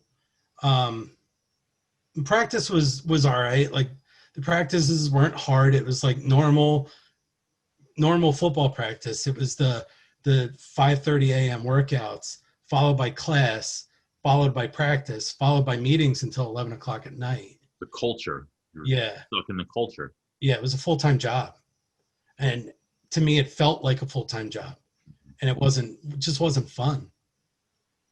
So I didn't want to. My dad didn't like it when I told him I quit. He wasn't happy, and I kind of remember him not talking to me for like 3 or 4 weeks, Hmm. but that might just be in my head. I'm sure he'll tell you it was in my head, but Did you tell him, I don't want your life? no, It's not how you said it? no. It was more like, Dad, I'm going to quit the football team. And you could hear the yelling like Wow. over here. Yeah, he probably wasn't yelling at me. I know he told me, he's like, oh, I think you're making a mistake. I think you should stick it out. But at that point, I had my mind made up. Is that like, I don't know, you sound like it was pretty, you don't make it sound like a big deal.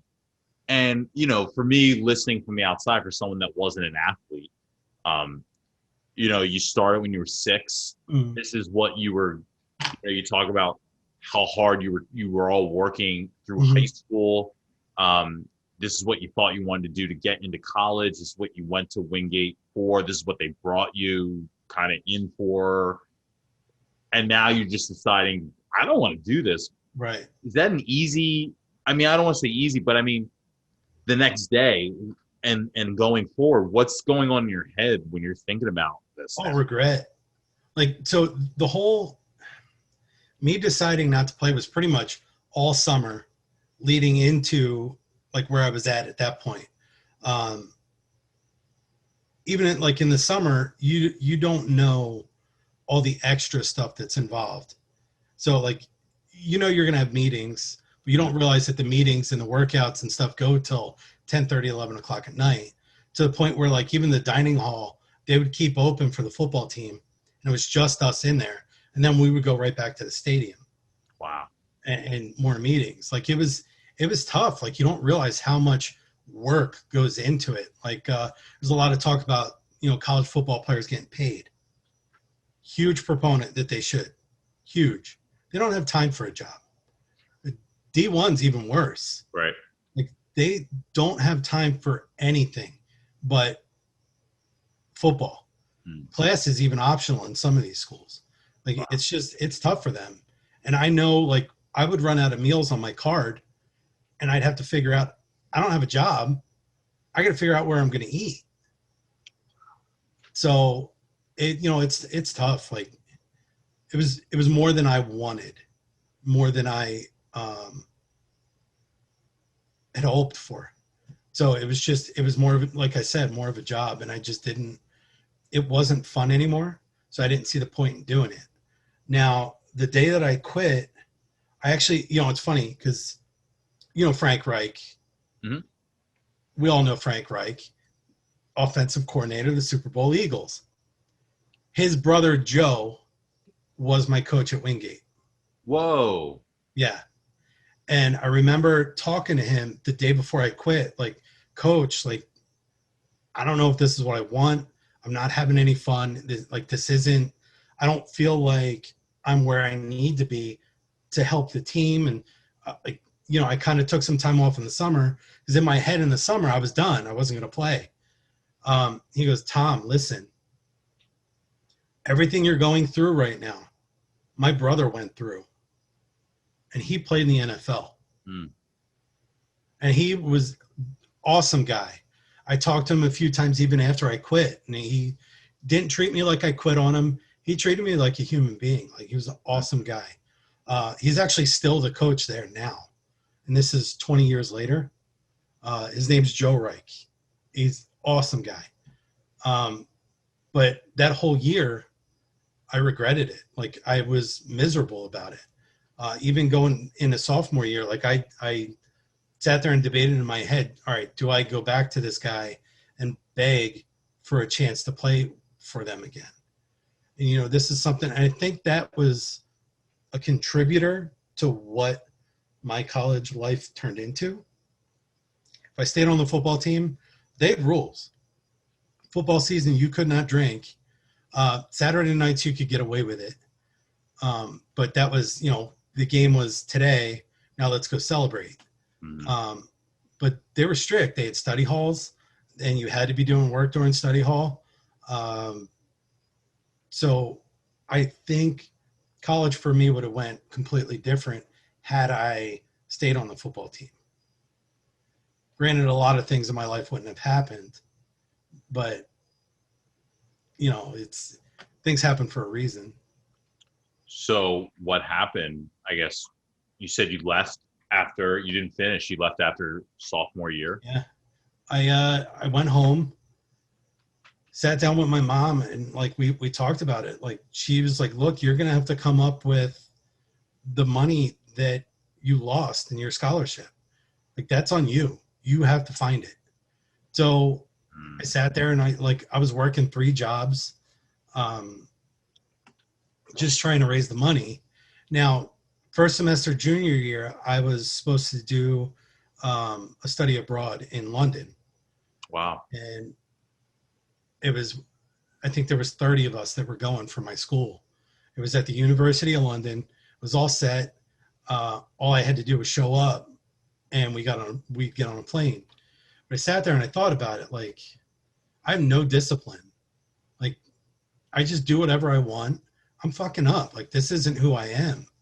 This isn't who I was in high school. I need a change. So I enlisted. I joined the Air Force Reserve with the intention to go back to school after all my training. So that's where I, back to the Air Force thing. I'm an aircraft mechanic. Mm. So I've been in the Air Force for 17 years now. Wow. So, I mean, that's obviously I didn't go back to school because I've been doing this since. The Air Force Reserve, can you tell me what that is? So when you say Air Force, I assume that means you're like going away, you're in training, you're in constant preparation for war, and you're stationed wherever around the world. Mm-hmm. How does that differ from the reserve? It's a little different. So, you go to boot camp, you go to tech school like anybody else. Mm-hmm. But when you come back to the base that you signed up at, you're only required to do a week. It's like the first weekend of the month. And then there's a 2 or 3 week period during the year that you're required to do. Now, this was a little different because I went there. I spent a lot of time on orders. So after I got back from school, I spent a lot of time like on active duty there. I was going to go back to school, but then we got activated. So we got put on full active duty to do rotations in Qatar, in Al Udeid. This is after 9/11, right? Oh, it is. Yeah, this is after 9/11. So it was constantly, we were deploying for, at this point, we were deploying for Iraqi freedom. But tech school was cool. I actually met my wife in Air Force Tech School. That's pretty nice. Yeah. So when you're, I kind of forgot I thought you were in the service, but then when you were telling the story, I kind of forgot the time frame that we're talking about. And I'm thinking more of like, you're thinking you need discipline, but like, does 9/11 have, that's, I think so. I think so. It had an effect on you making that choice. Yeah. I think that kind of, because, even senior in high school, like I wanted to be in the Air Force. Right. Like that's what I wanted. And then that kind of went away with what I was trying to, when I didn't get in. 9/11 happens. Now everybody's all gung ho. Like everybody's like, go America. Let's go bomb them. Like that. It was already in me. Like I wanted to be in the Air Force. So now this happens. Now I really want to go over there and smack some people around. Granted, I joined the Air Force. So yeah, there's probably Marines and whatever Navy SEALs that are going like this guy. But I loved airplanes, loved them. Mm-hmm. So it just made sense for me. So I started working on C-130s. And I don't know if you know what a C-130 is, but I know nothing about anything. It's this big 4-engined. It's got propellers. It's this big ugly thing that you grow to love. And make it sound like it's a giraffe or an elephant. I wish I could share a picture on here. I would show you, but yeah, I had worked 130s pretty much my whole career, so it was different. But this goes back into I applied for the academy again. While I was in tech school, I applied. Now, being in the Air Force, they look at your application completely different. So they're like, oh, this guy's already gone to boot camp. You get put on like a different list than like all the kids in high school. I'm 22 at this point. Right. So you have to, or I'm 21. You have to get in before you're 23. Okay. And that's a cutoff, because at the time, in order to go to pilot school, you had to be below 27. It's different now. I forget what the age is now, but back then, if you're going to the academy, they're going to push you towards pilot for the most part. A lot of people don't become pilots, but that's like most of the fighter pilots go through the academy. So everything is geared around flying. And that's why the H-23 thing is the way it is. And I don't know if it's different now since the ages are different, but this is my last chance. Mm-hmm. If I don't get in, then I can't get in. I'll be too old. I just turned 21. So how it would work would be I would turn 23 my freshman year. Okay. And I actually got in. So there's more to the process, like that nomination letter. You can get it from different people now. Like you can get it from the Senate, you can get it from the vice president, and there's different people in government that you can actually get it from that are pretty much shoo-ins if you get it. I had a general, which is like top level. She came to my reserve unit because there was an initial interview that we sat through, and you have to play a sport. So she asked questions about that, like what sports would you want to play? And so I'm like, oh, this is great. Like, this is what I'm doing. This is what I've done with my career so far. This is how I did in school.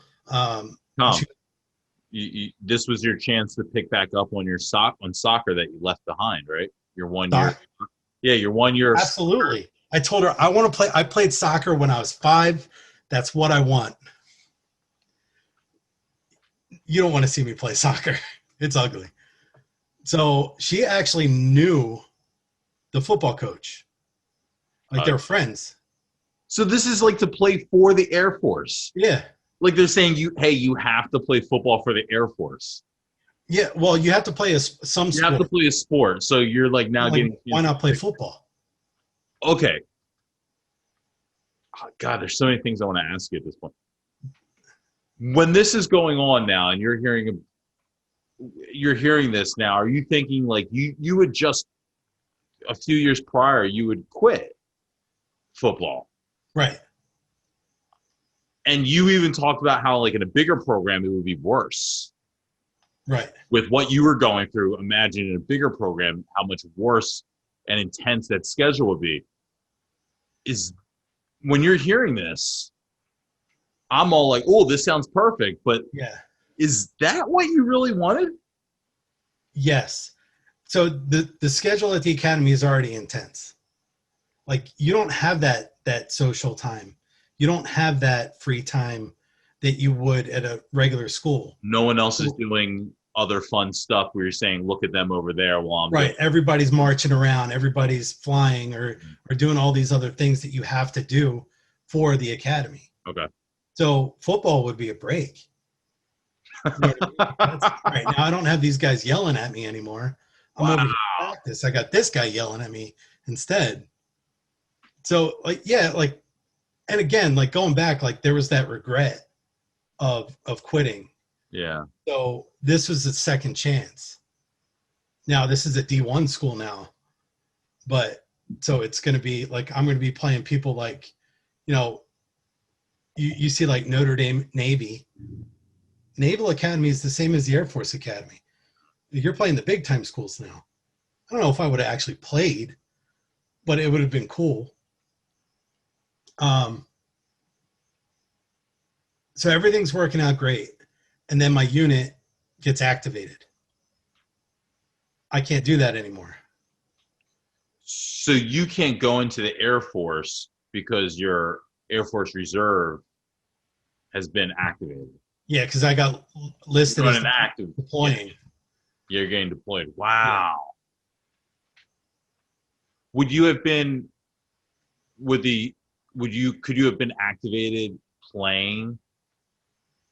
What, in the academy? Yeah. No. So like if you're in the academy, you're in the academy. Like that's your active duty job is to go to school. Okay. You're not even really, you're not officially in the Air Force yet, but you are. Like you're just a cadet. You can't like deploy as a cadet. You like main focus is to go to school, get good grades, graduate, and then go out to the main Air Force. All right. Last question about this, and then I'll let you keep going with where you went.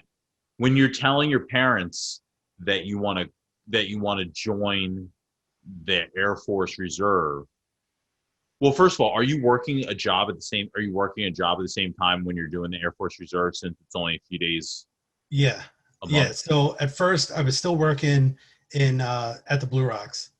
So then, you know, when I went to boot camp and stuff, like that was it. I was away. I was in Texas. Okay. When I came back, I continued to work at for the Blue Rocks. And then like I was getting paid peanuts. It was like $350 a week, but I was working like 80, 90 hours sometimes. There was weeks that I worked 20 or 30. What were you doing there? I worked the concessions. Like I managed the concession stands. Mm-hmm. So like I'd have groups to come in, I counted the money, I made sure they had everything they needed, and then they would actually cook and serve the food and stuff. Okay. I moved money around, did inventory.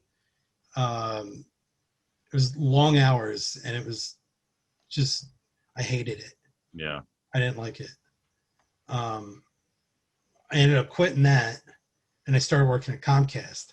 Huh. I was a cable guy. Oh yeah. So I did that until I got activated, and then I pretty much stayed with the Air Force from that point on. So when you tell your parents at this time post 9/11 that you're going to quit college and come home and you're going to go into the Army, you're going to go into the Air Force Reserve, What's the reaction of your parents, knowing that we're probably war bound as it is? Yeah, we're at war. Yeah, what's their thought? My dad, my dad was in Vietnam, so he was like, Go "About go. time." He knew that's what I wanted. I always wanted to be in the Air Force. My mom initial reaction was, "Are you fucking kidding me? You're just going to throw college away?" I'm like, "Mom, like you saw what I did last year. I drank more than I went to class." Mm, And after a while, she like realized, you're right. Like you probably need this. Like this is probably a part of your life that's missing, that you're missing, mm. and it's what you want. So do it. And that was like that day. So it didn't take long, but Did the drinking stop instantly? no, Oh, no. Tech school. Oh man, I turned 21 in tech school, which made it even worse. So tech school boot camp is boot camp. Like there's no social life. You're mm, getting yelled at. You have classes that you have to go to. You march around. You do military stuff. You go shoot. You go and learn how to survive in a chem environment, like a biological weapon environment. You learn all these things. Then you graduate boot camp. You go to tech school. You're like, I get to tech school and there's this lady. She calls my name. She brings me up. She's going to give me my room key. And I'm like, like in boot camp, this lady was scary. So I'm like, like all quiet. And this pretty much tips it off. She looks at me. She goes, "I don't bite. Get up here and get your key." I'm like, all right. So I got my key, and then it becomes more like college. yeah. So for a while, you do like the marching around stuff, but not that much. You Mm, have to wear your uniform all the time. You go to class, okay. you go home, and you study. Hmm. And the longer you're there, the more stuff that they give back to you. Like, all right, you're here. Now, if you're 21, you can drink on base. You can walk around in civilian clothes on base. Mm, If you leave base, you got to wear this uniform. We didn't do that. So I turned 21. We go off base, get shit faced. Now, 5 o'clock in the morning, they're called MTLs, military training leaders. They're okay. like the guys who are like, they're basically like the camp counselors. Like you have your instructors, and then you have the camp counselors that do like all the disciplining and all that stuff. Yeah. Instructors just teach you. They're a whole different world. These guys, like we got in trouble, so our whole floor had to clean the floor like 5 o'clock in the morning. Well, I'm puking in the toilet. Like I'm like drunk. So like I'd show face, like kind of like stumble around, look like I was cleaning something, and then go sit on the toilet and hide. So no, the drinking did not stop. And I was in Texas, or I was at Shepherd, which is in like this town, Wichita Falls. It's in northern Texas. It's a real dump. I was there for like 5-6 months, but like C-130s had the longest tech school at the time. So all my friends were coming and then leaving. They were all gone. So Mm, it's just me and like the other C-130 guys. mm, My future wife, like she was only there for like a month or two, or like it was probably like two and a half months. So she was gone. She was at her first unit. mm, So it was just like, all right, I got nothing to do. Like I went to class. I didn't drink during the week, which I think was the big difference. But mm, the weekends, I was shit faced like every weekend. That's all we did.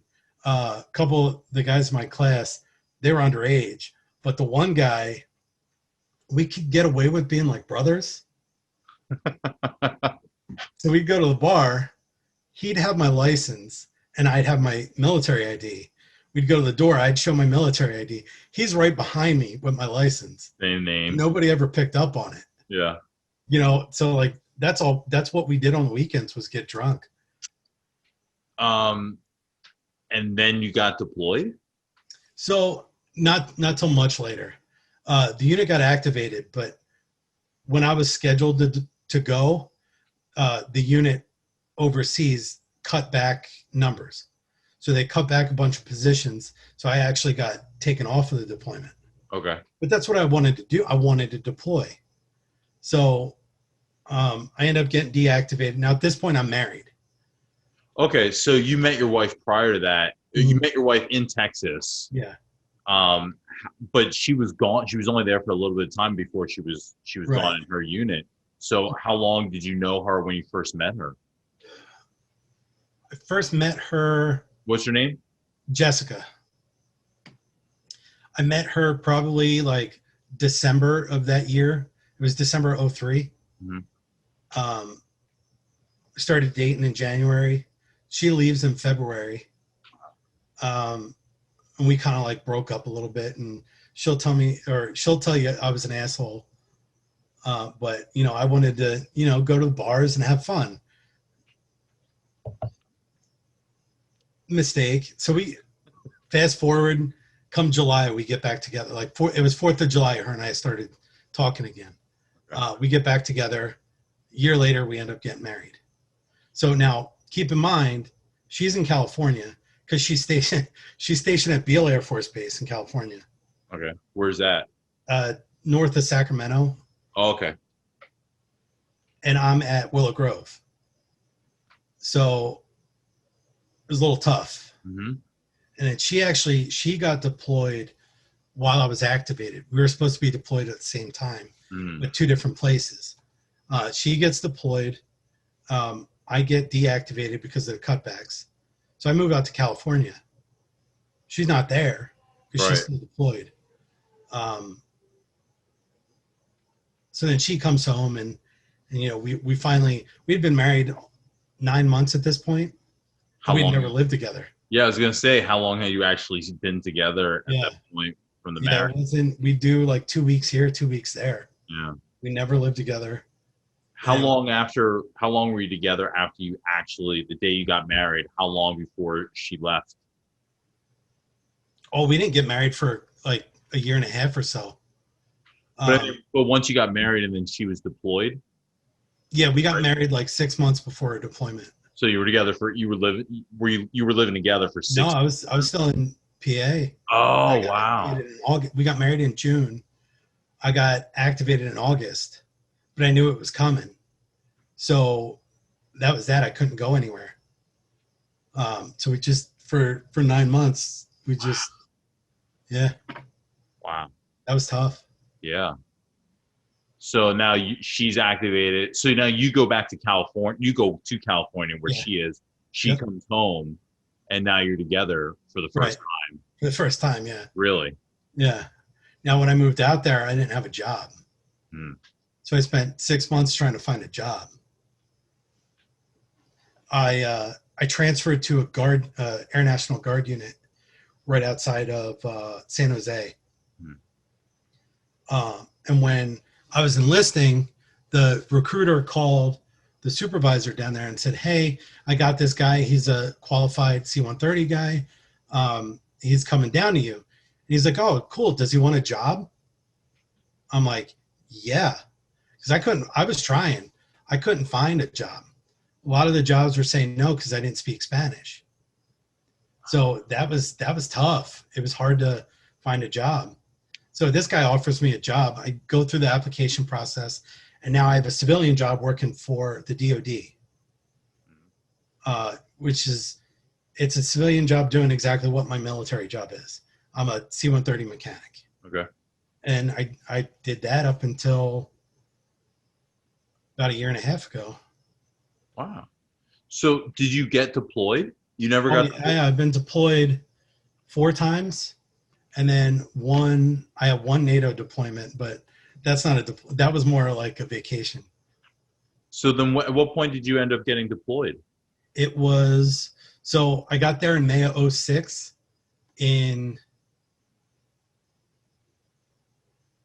I moved out there in March of 06. I got deployed the first time in May of 07. To where? Africa. Wow. Yeah. What's going on in Africa? Are you allowed to talk about? that place is a disaster. That's like not what I would expect. Yeah, it's dude. Is You're that talking Taliban? Is that like what? Taliban control? No, so there's like different groups there. Like Al Shabaab is real big. Hmm. Um, but like the unit I'm with, we do search and rescue. Hmm. So it's a cool mission. We're there just in case somebody gets hurt, like wherever they are. We'd Okay. fly in, get them, and get them to safety. Um, but like Amma was talking about India and Hmm. how crazy it is to see like the people and how their living conditions, and it's just like that in Africa, man. It's crazy. Hmm. Like the country that we were in is called Djibouti. Hmm. Dude, you want to talk about slums? Like Wow. it's depressing. Like these people live in trash. Wow. It's crazy. So like you see like how other people live, and they're good with it, Hmm. and it's crazy. We couldn't live like that. No. Would I mean in Philadelphia here, everyone's having a freak out because with COVID, the trash men are calling out, so they don't have enough manpower to get the trash on a weekly basis Right. at the schedule that they were getting it, and like everyone's freaking out because the sidewalks are covered with trash bags in a lot of at least the South Philly neighborhoods here. So I couldn't imagine if you didn't even have bags. Yeah. Yeah, it was crazy. They would build houses out of trash. So well, so I mean, as you're getting deployed, how many you got? 3 times, you say? Or 4 times? Yep. And you're a are you acting as a mechanic? Are you working Yeah. as a mechanic when you're going out there? Yeah. Dangerous? Scary? No. No. You're not in I like guess any like war.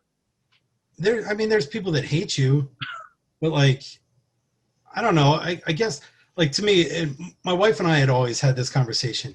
It was always harder on the person that was here Hmm. than it was the person that was deployed. Now, I can't speak for like the Army guys and the Marines that, do patrols and stuff like that. Like I was confined to the base Hmm. where I'd get up, work my shift, fix airplanes, launch airplanes, and then I'd go work out and go to bed. Okay. So like my lifestyle was a lot different than a lot of people. Um, but no, like you go in, you do your thing, you're so focused on I'm gonna go to work, Hmm. I'm gonna eat, I'm gonna go to the gym, and then I'm gonna go to bed. It's like for me it was deployments were like easy lifestyle. Like it's hot, you're working a lot, like you work 7 days a week in 130-degree weather. It's that sucks, Hmm. but it's easy. Like you don't have to worry about it. Like you don't have to think about anything. Hmm. Like your day's planned out for you.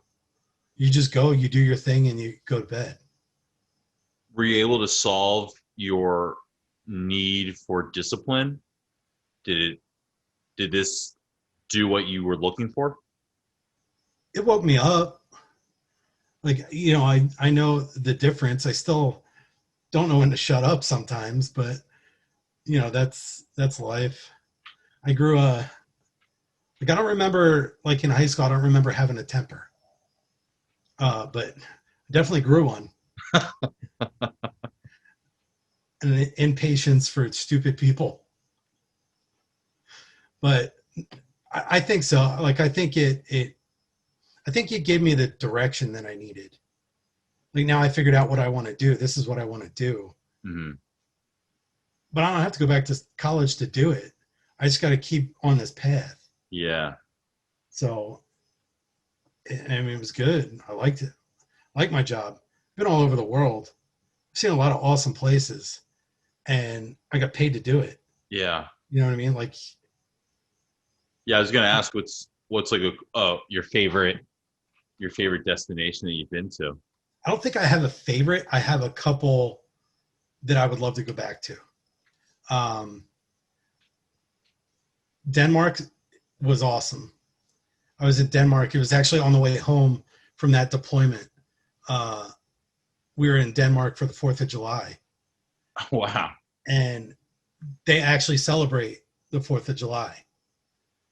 Huh. And so we would ask them, like, why do you guys celebrate the 4th of July? That's America's independence. Yeah. It was because our country was bankrupt.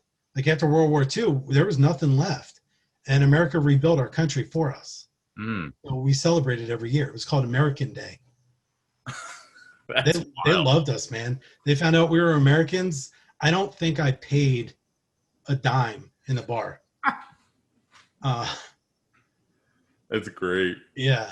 And then, see, Estonia is cool. I like Estonia. Where's that? Like Baltic Sea.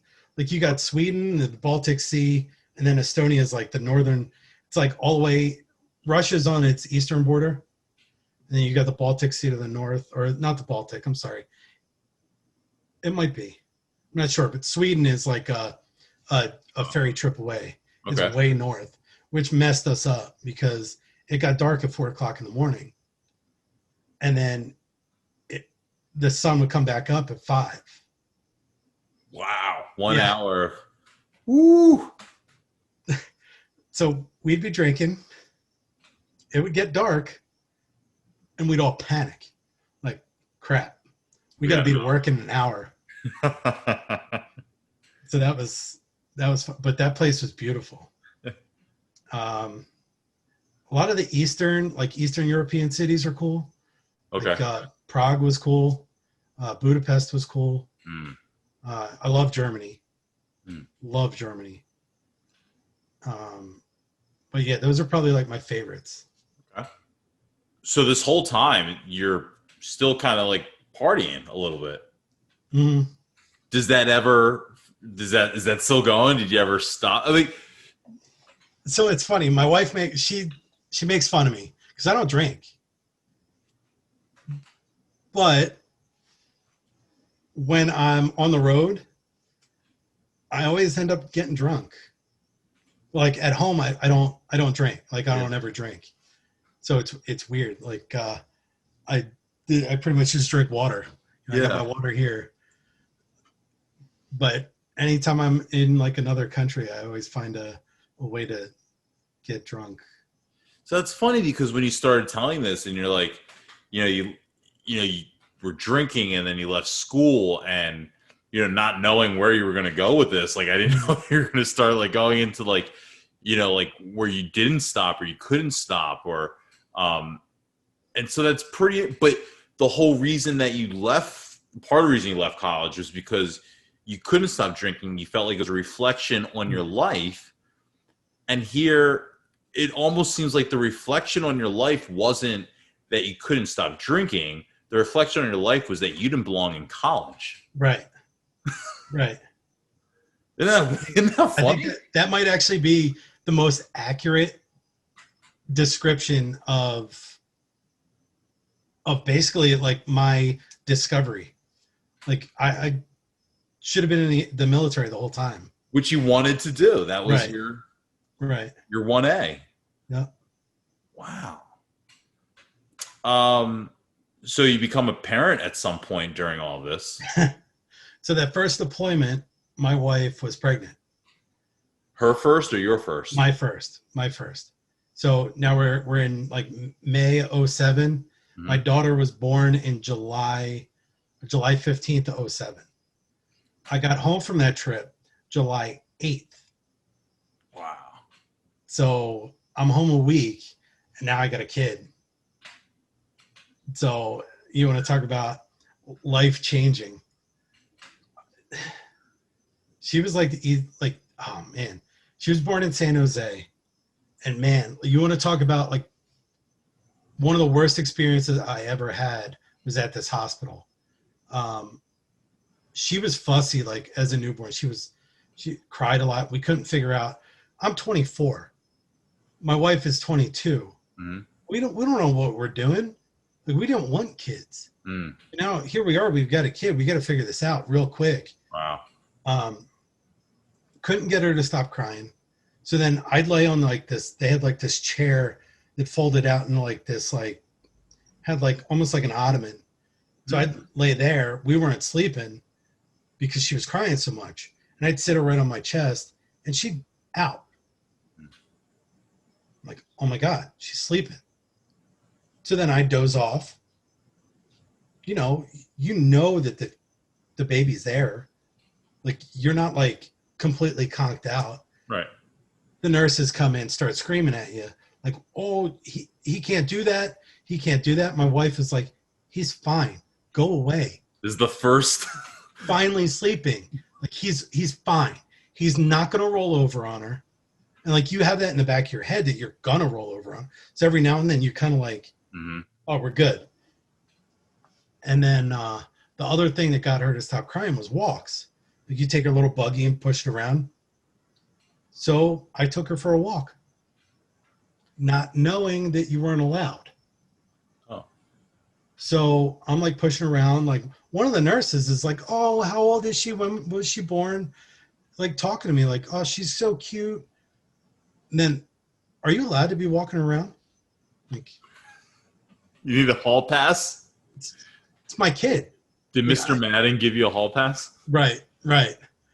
So then they start freaking out, and they were like so good at making you feel like you were not ready for this. You're terrible. You suck at life. You should not be a father. It was terrible. It was a horrible experience. We get out of the hospital. Obviously, it's different. Like that kid, she's 13 now. Brilliant kid. She's so smart. She's so smart. Are Jessica's parents in California? No, they're in Illinois.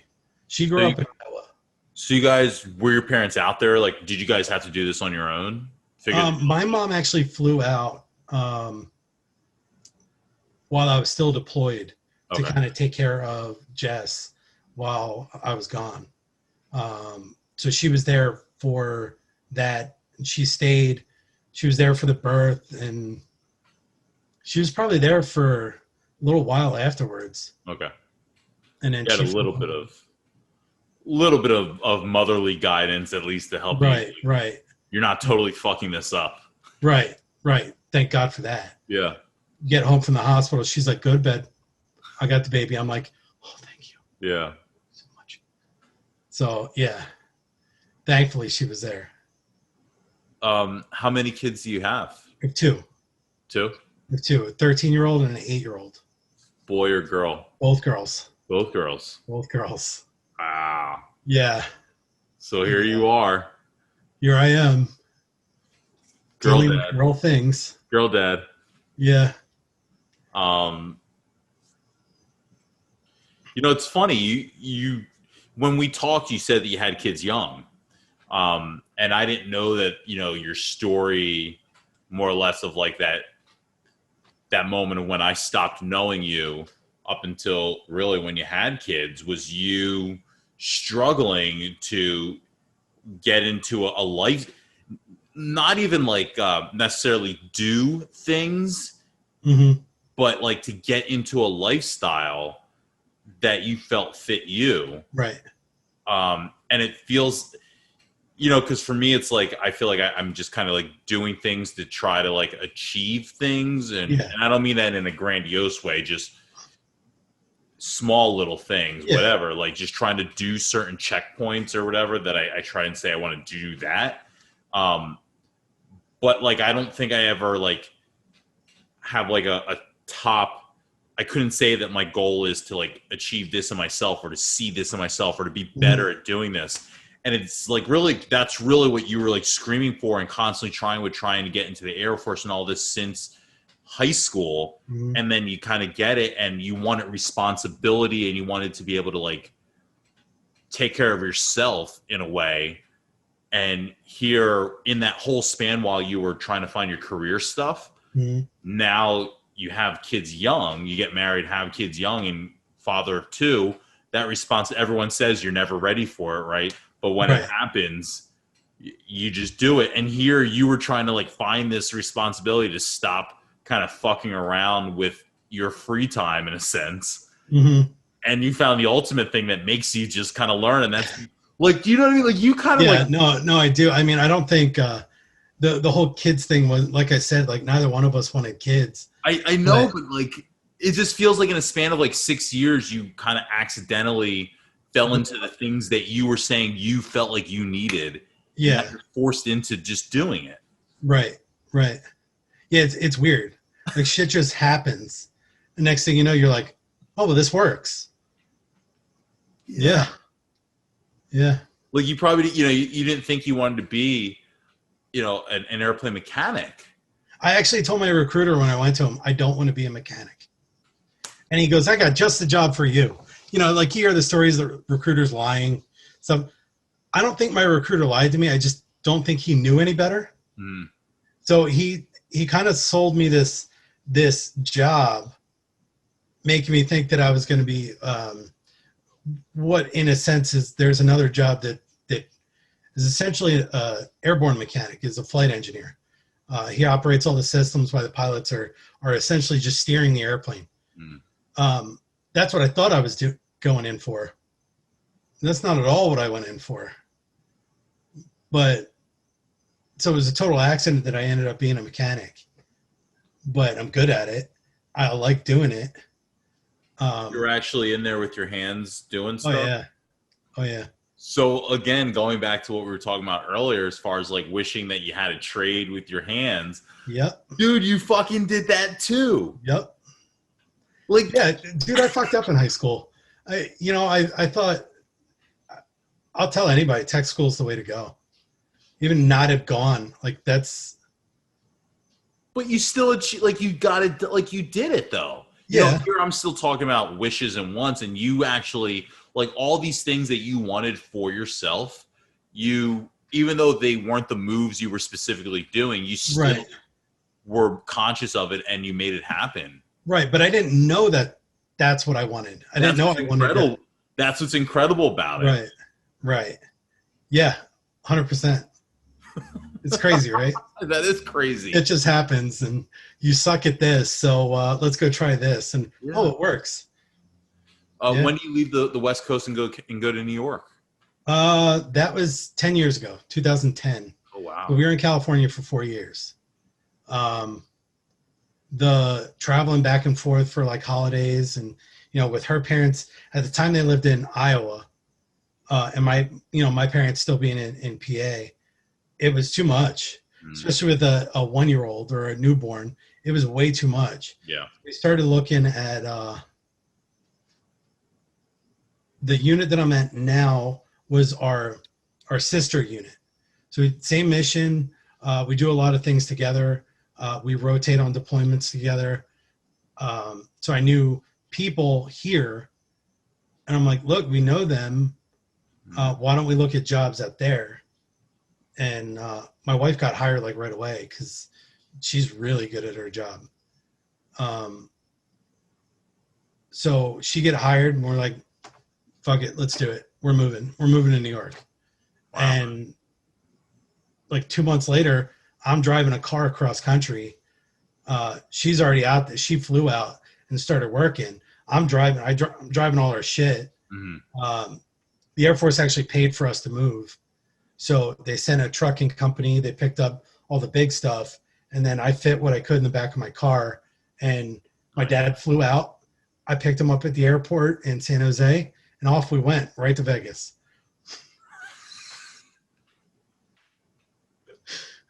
Spent a couple days there and then finished driving across. Then he went home. Yeah. So, yeah. Now here we are. We're in New York. And it's funny. You had brought up, who was it with? I don't remember who the conversation. It might have been either Brianna or Susie. You went to California and you didn't really get the vibe that they understood, like the attitude. It was too nice. It's funny you say that. I found myself getting in a lot of trouble at work because what my boss would tell me, you have a bad attitude. No, it's not a bad attitude. It's East Coast. I'm from the East Coast. The Philly this attitude. Is how we talk. Yeah. It's not a bad attitude. I'm perfectly happy right now. You just don't understand me. Yes. So, but yeah. all the time I'd get in trouble. That's funny. Yeah. But yeah, like you said, I didn't vibe with, the way that people talk. I'm a very like to the point, very blunt, not because I'm mad, but just because I don't feel the need to dress up what I'm going to say. Right. If I'm going to tell you you're an asshole, I'm going to tell you you're an asshole. Yeah.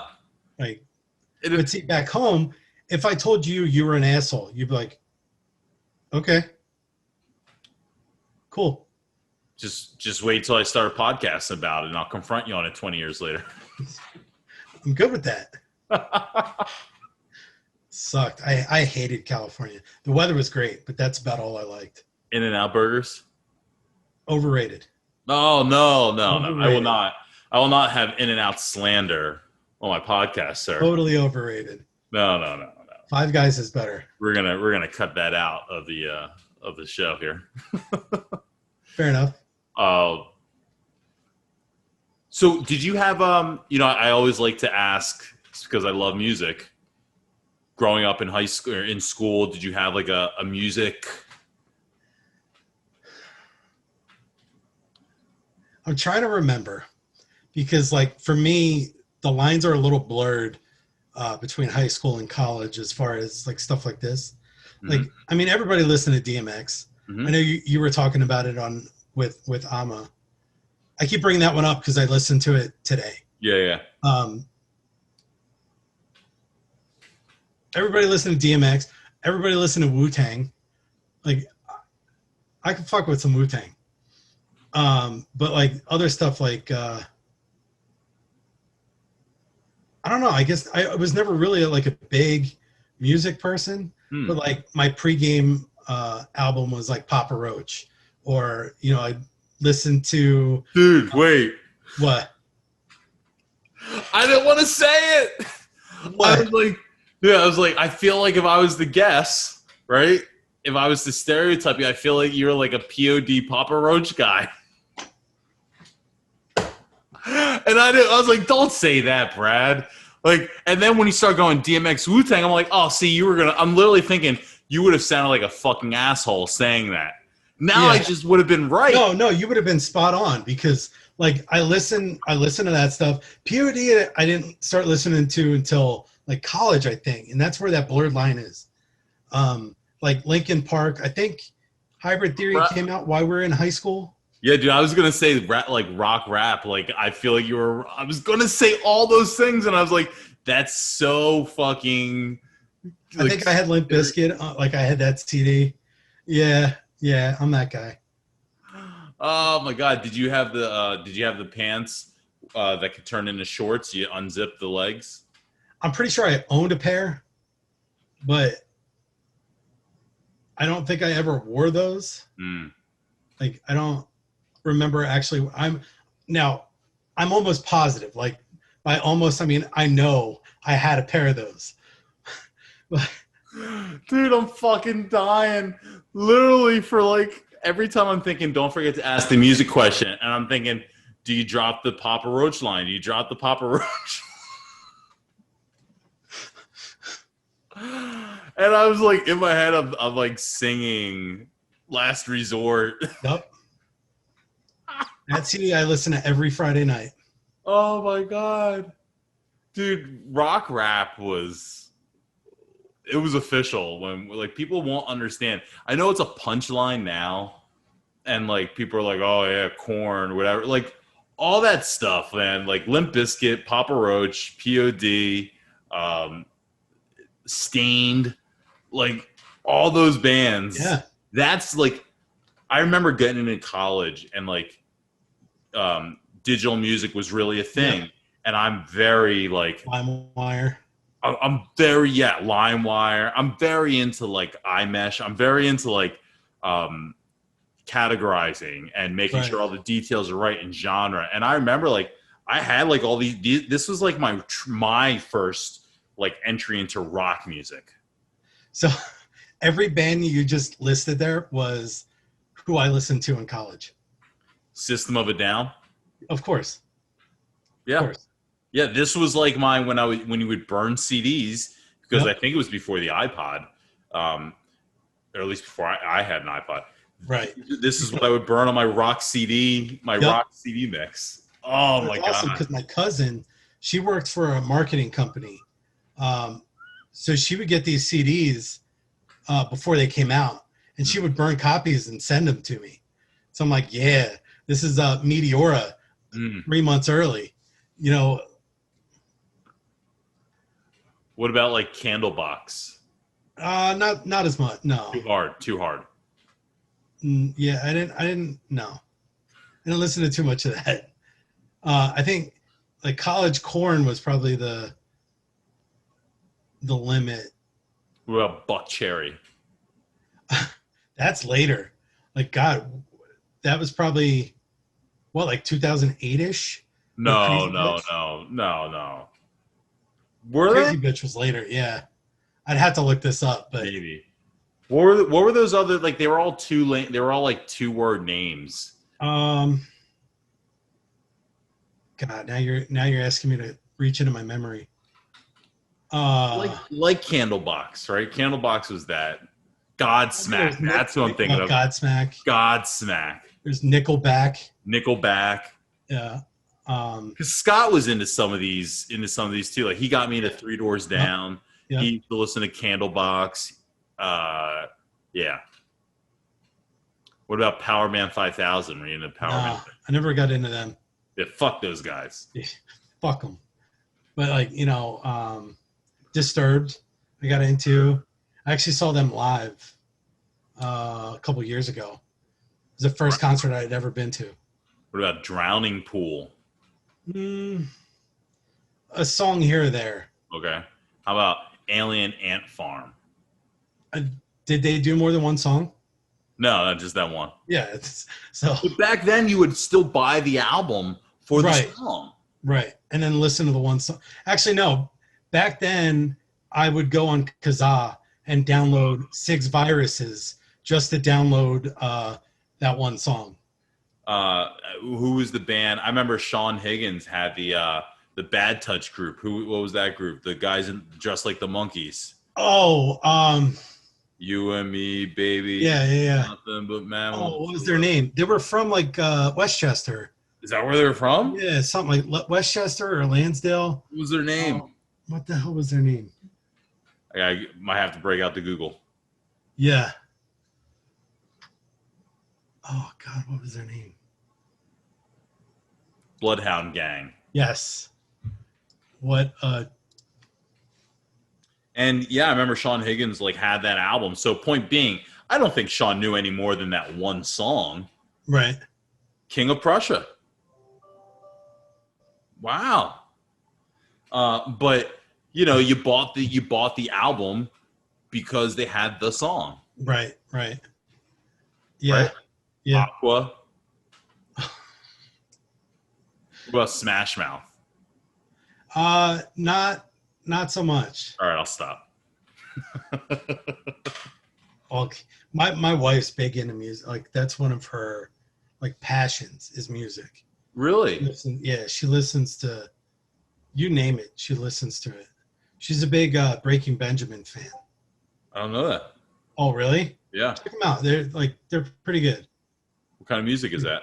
It's like rock, but they have like their own style, I guess. Okay.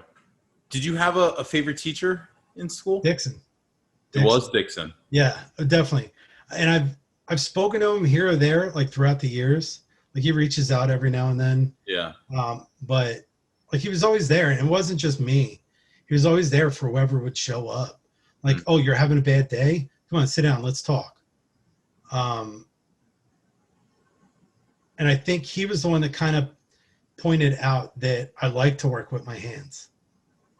I mean, little to my knowledge that's what I'd end up doing, but he he was a good dude. He was a real good dude. And then I liked Brody. Mr. Brody was cool. Yeah, I like Brody too. I do have a funny story. Teachers I hated.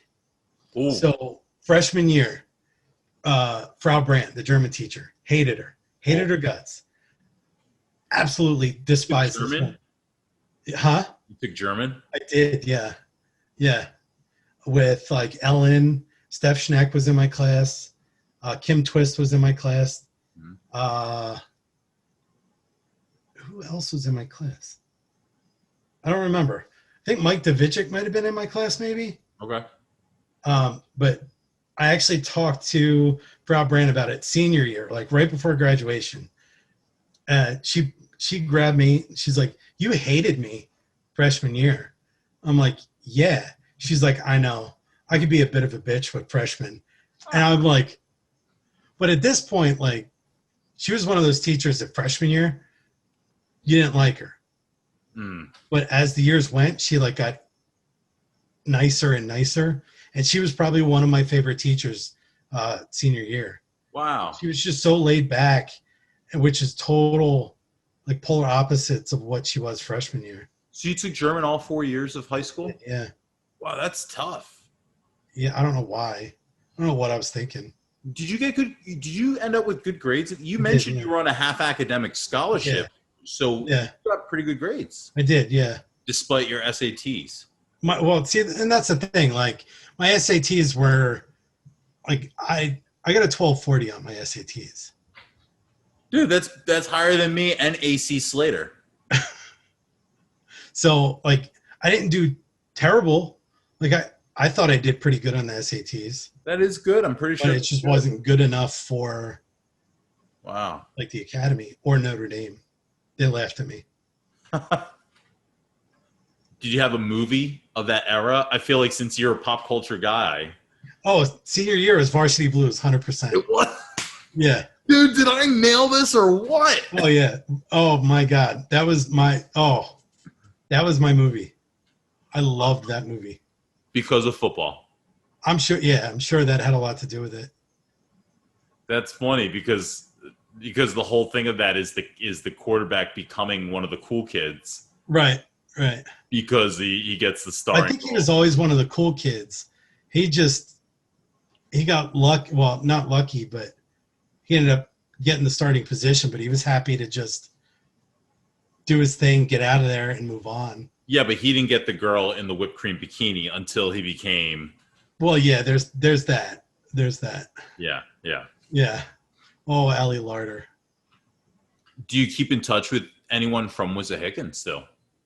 Not really, other than like the occasional, like I might comment on one of your posts or I might comment on one of Mike Volpicelli's posts. There's an occasional like phone call or a text message conversation with Rick. Mm-hmm. But no, not really. Wow. That's pretty interesting. So you've like, so that's cool then. I feel like this will be the kind of everyone's chance then to really find out. Well, you're even wondering if people remember you. Right. But this will be interesting to see, like, this is everyone's really then chance to catch up with you fully since you don't really get to talk to too many people. Right. Minimal social media activity. Right. Like I'd like to like keep in touch with people, but I always like scroll through. I don't do a lot with Facebook. Like I'll scroll through it. I don't post a lot. Smart. Yeah. Well, it just creates like issues and fights. And so I'll scroll through and see like, oh, you might know like this person. And, I sit there and I go, oh, I should add them. But is it really my place to add this person? Like we weren't even like friends. It's stupid. Mm-hmm. I'm sure if I added these people, they'd add me back and maybe be like, oh, hey, what's going on? But I don't know. Like I'm weird like that, I guess. Well, it's funny because I feel like that was the high school mentality, of like, I'm not going to talk to that person, at least for me, like, right, I'm not going to talk to that person because we're not in the same social class. Right. They're the cool kid or even like they're a nerd or, right. I'm not going to talk to that person because they're not my clique. So it's kind of that same, like, because I always say now, I say it's a shame that that's how I thought because now how I'm just talking to people and saying, hey, you want to talk for like 2 or 3 hours tonight? And people are like, oh yeah. And it's like, I can't believe that all these people are so nice and just saying like, yeah, I'll talk to you and do your stupid podcast. Like, but I come away wondering would I've been able to do that then in high school? Would the result have been the same? Now I know in today's world, that is the result of everyone pretty much that I've talked to. Even if they say no to doing the podcast, they Right. still talk and catch up. But you're wondering if you can reach out in that way. Yeah, I think because I haven't talked to anybody in probably 15 years. Mm-hmm. You know, whereas like I know you have the occasional interaction with different people, like just randomly on the street and stuff like Mm-hmm. that. So I don't know. Like I don't know. Maybe I guess it's one of these like maybe this will be like the fuel for me to be better at reaching out to these people. Just hey, what's going on? How you been? You know, that kind of thing.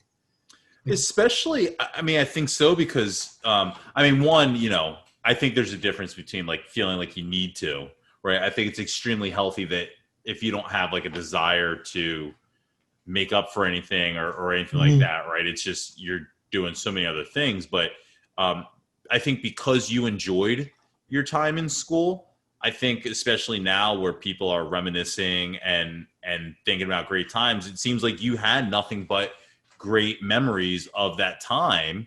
Mhm. So I think you'll be able to, even if it's the smallest memory, it seems like you just have lots of positive reminiscing to be able to contribute and Right. share with people that, versus that aspect of, oh, I didn't get along with that person, or I have bad Yeah. memories with that person. You don't seem to really have that. So I think you would enjoy even the smallest bit of reminiscing of little stories with people up Yeah. to, I don't remember not getting along with anybody. yeah, I I think, never yeah, like I remember like Eric Malhorn would not Malhorn Nelson would give me a hard time at like practice and stuff, but it was just it was nothing more than people giving each other a hard time, and I knew that.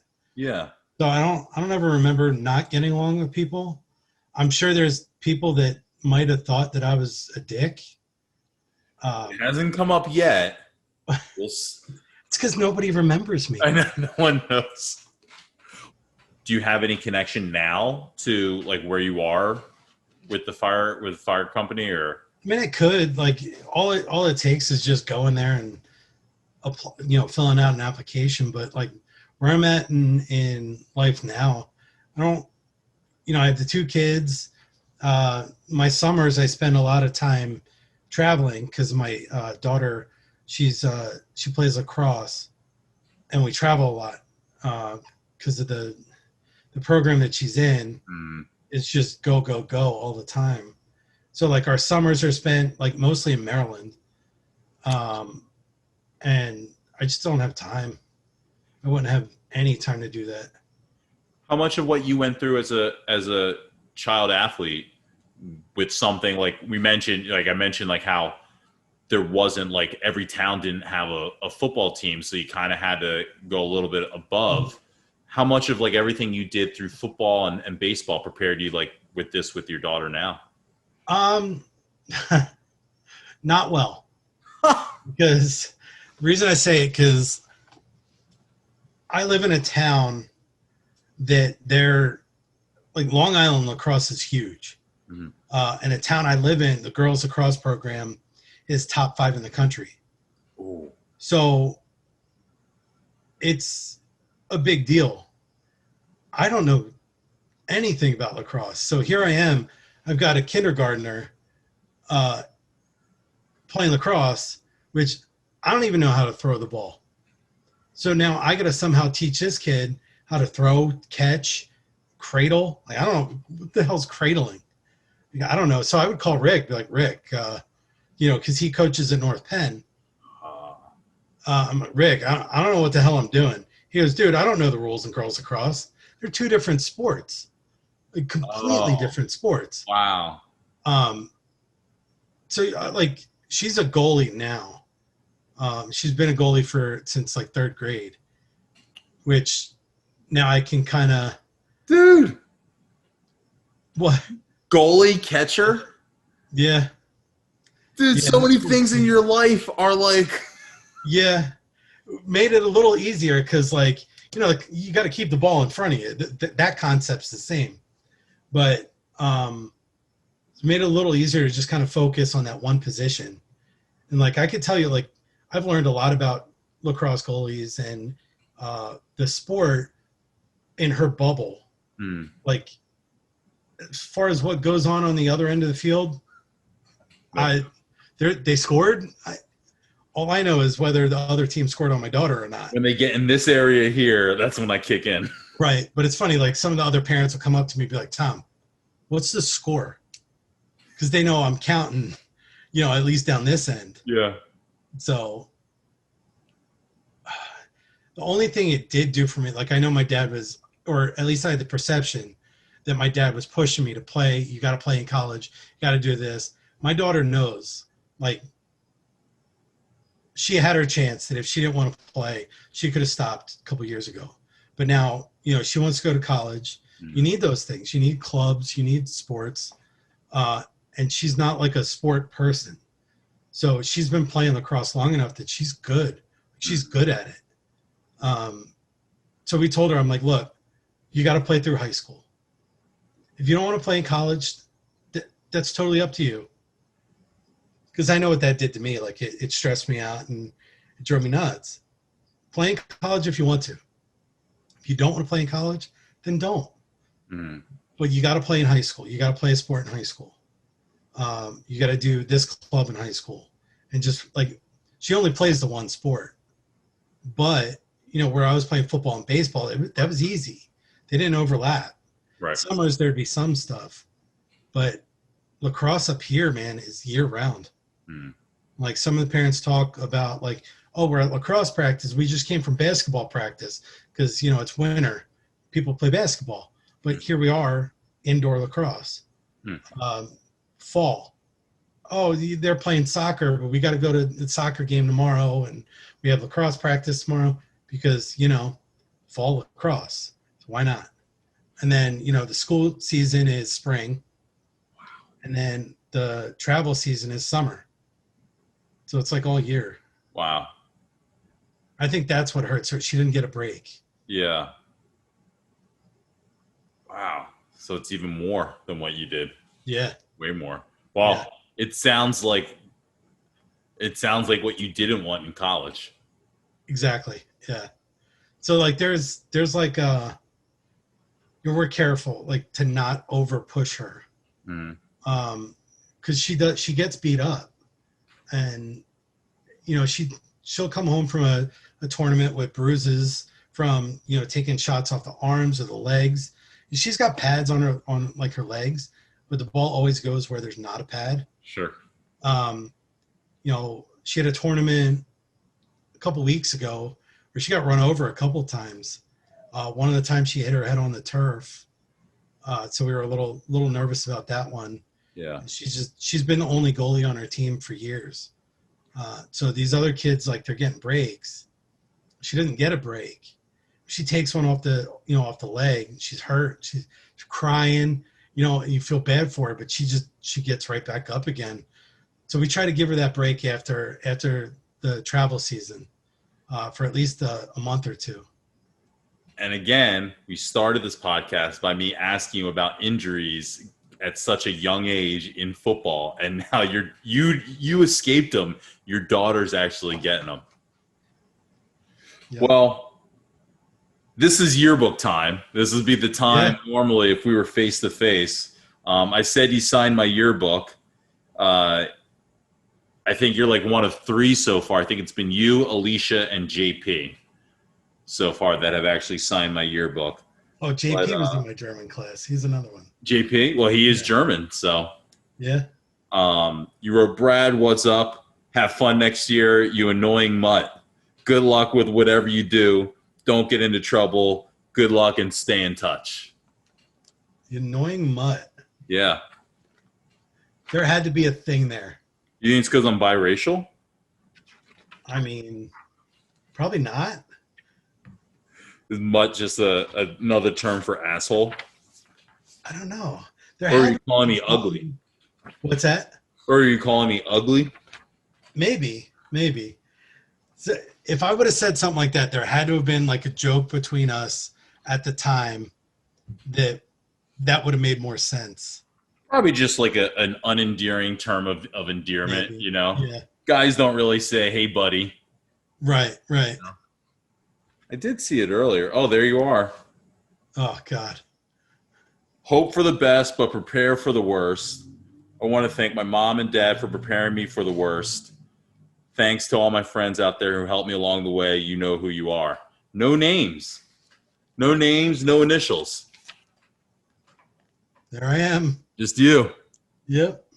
No nonsense. Just straight to the. And you also have varsity club in here, besides your baseball and your football. Yeah, I think I went to like one meeting. What happens at varsity club? I don't even remember. Like like I said, I think I went to like one meeting because it was an easy club to get because I had already lettered. That's all you needed to do was get, varsity letter. Okay. Yeah, I don't remember ever going to that.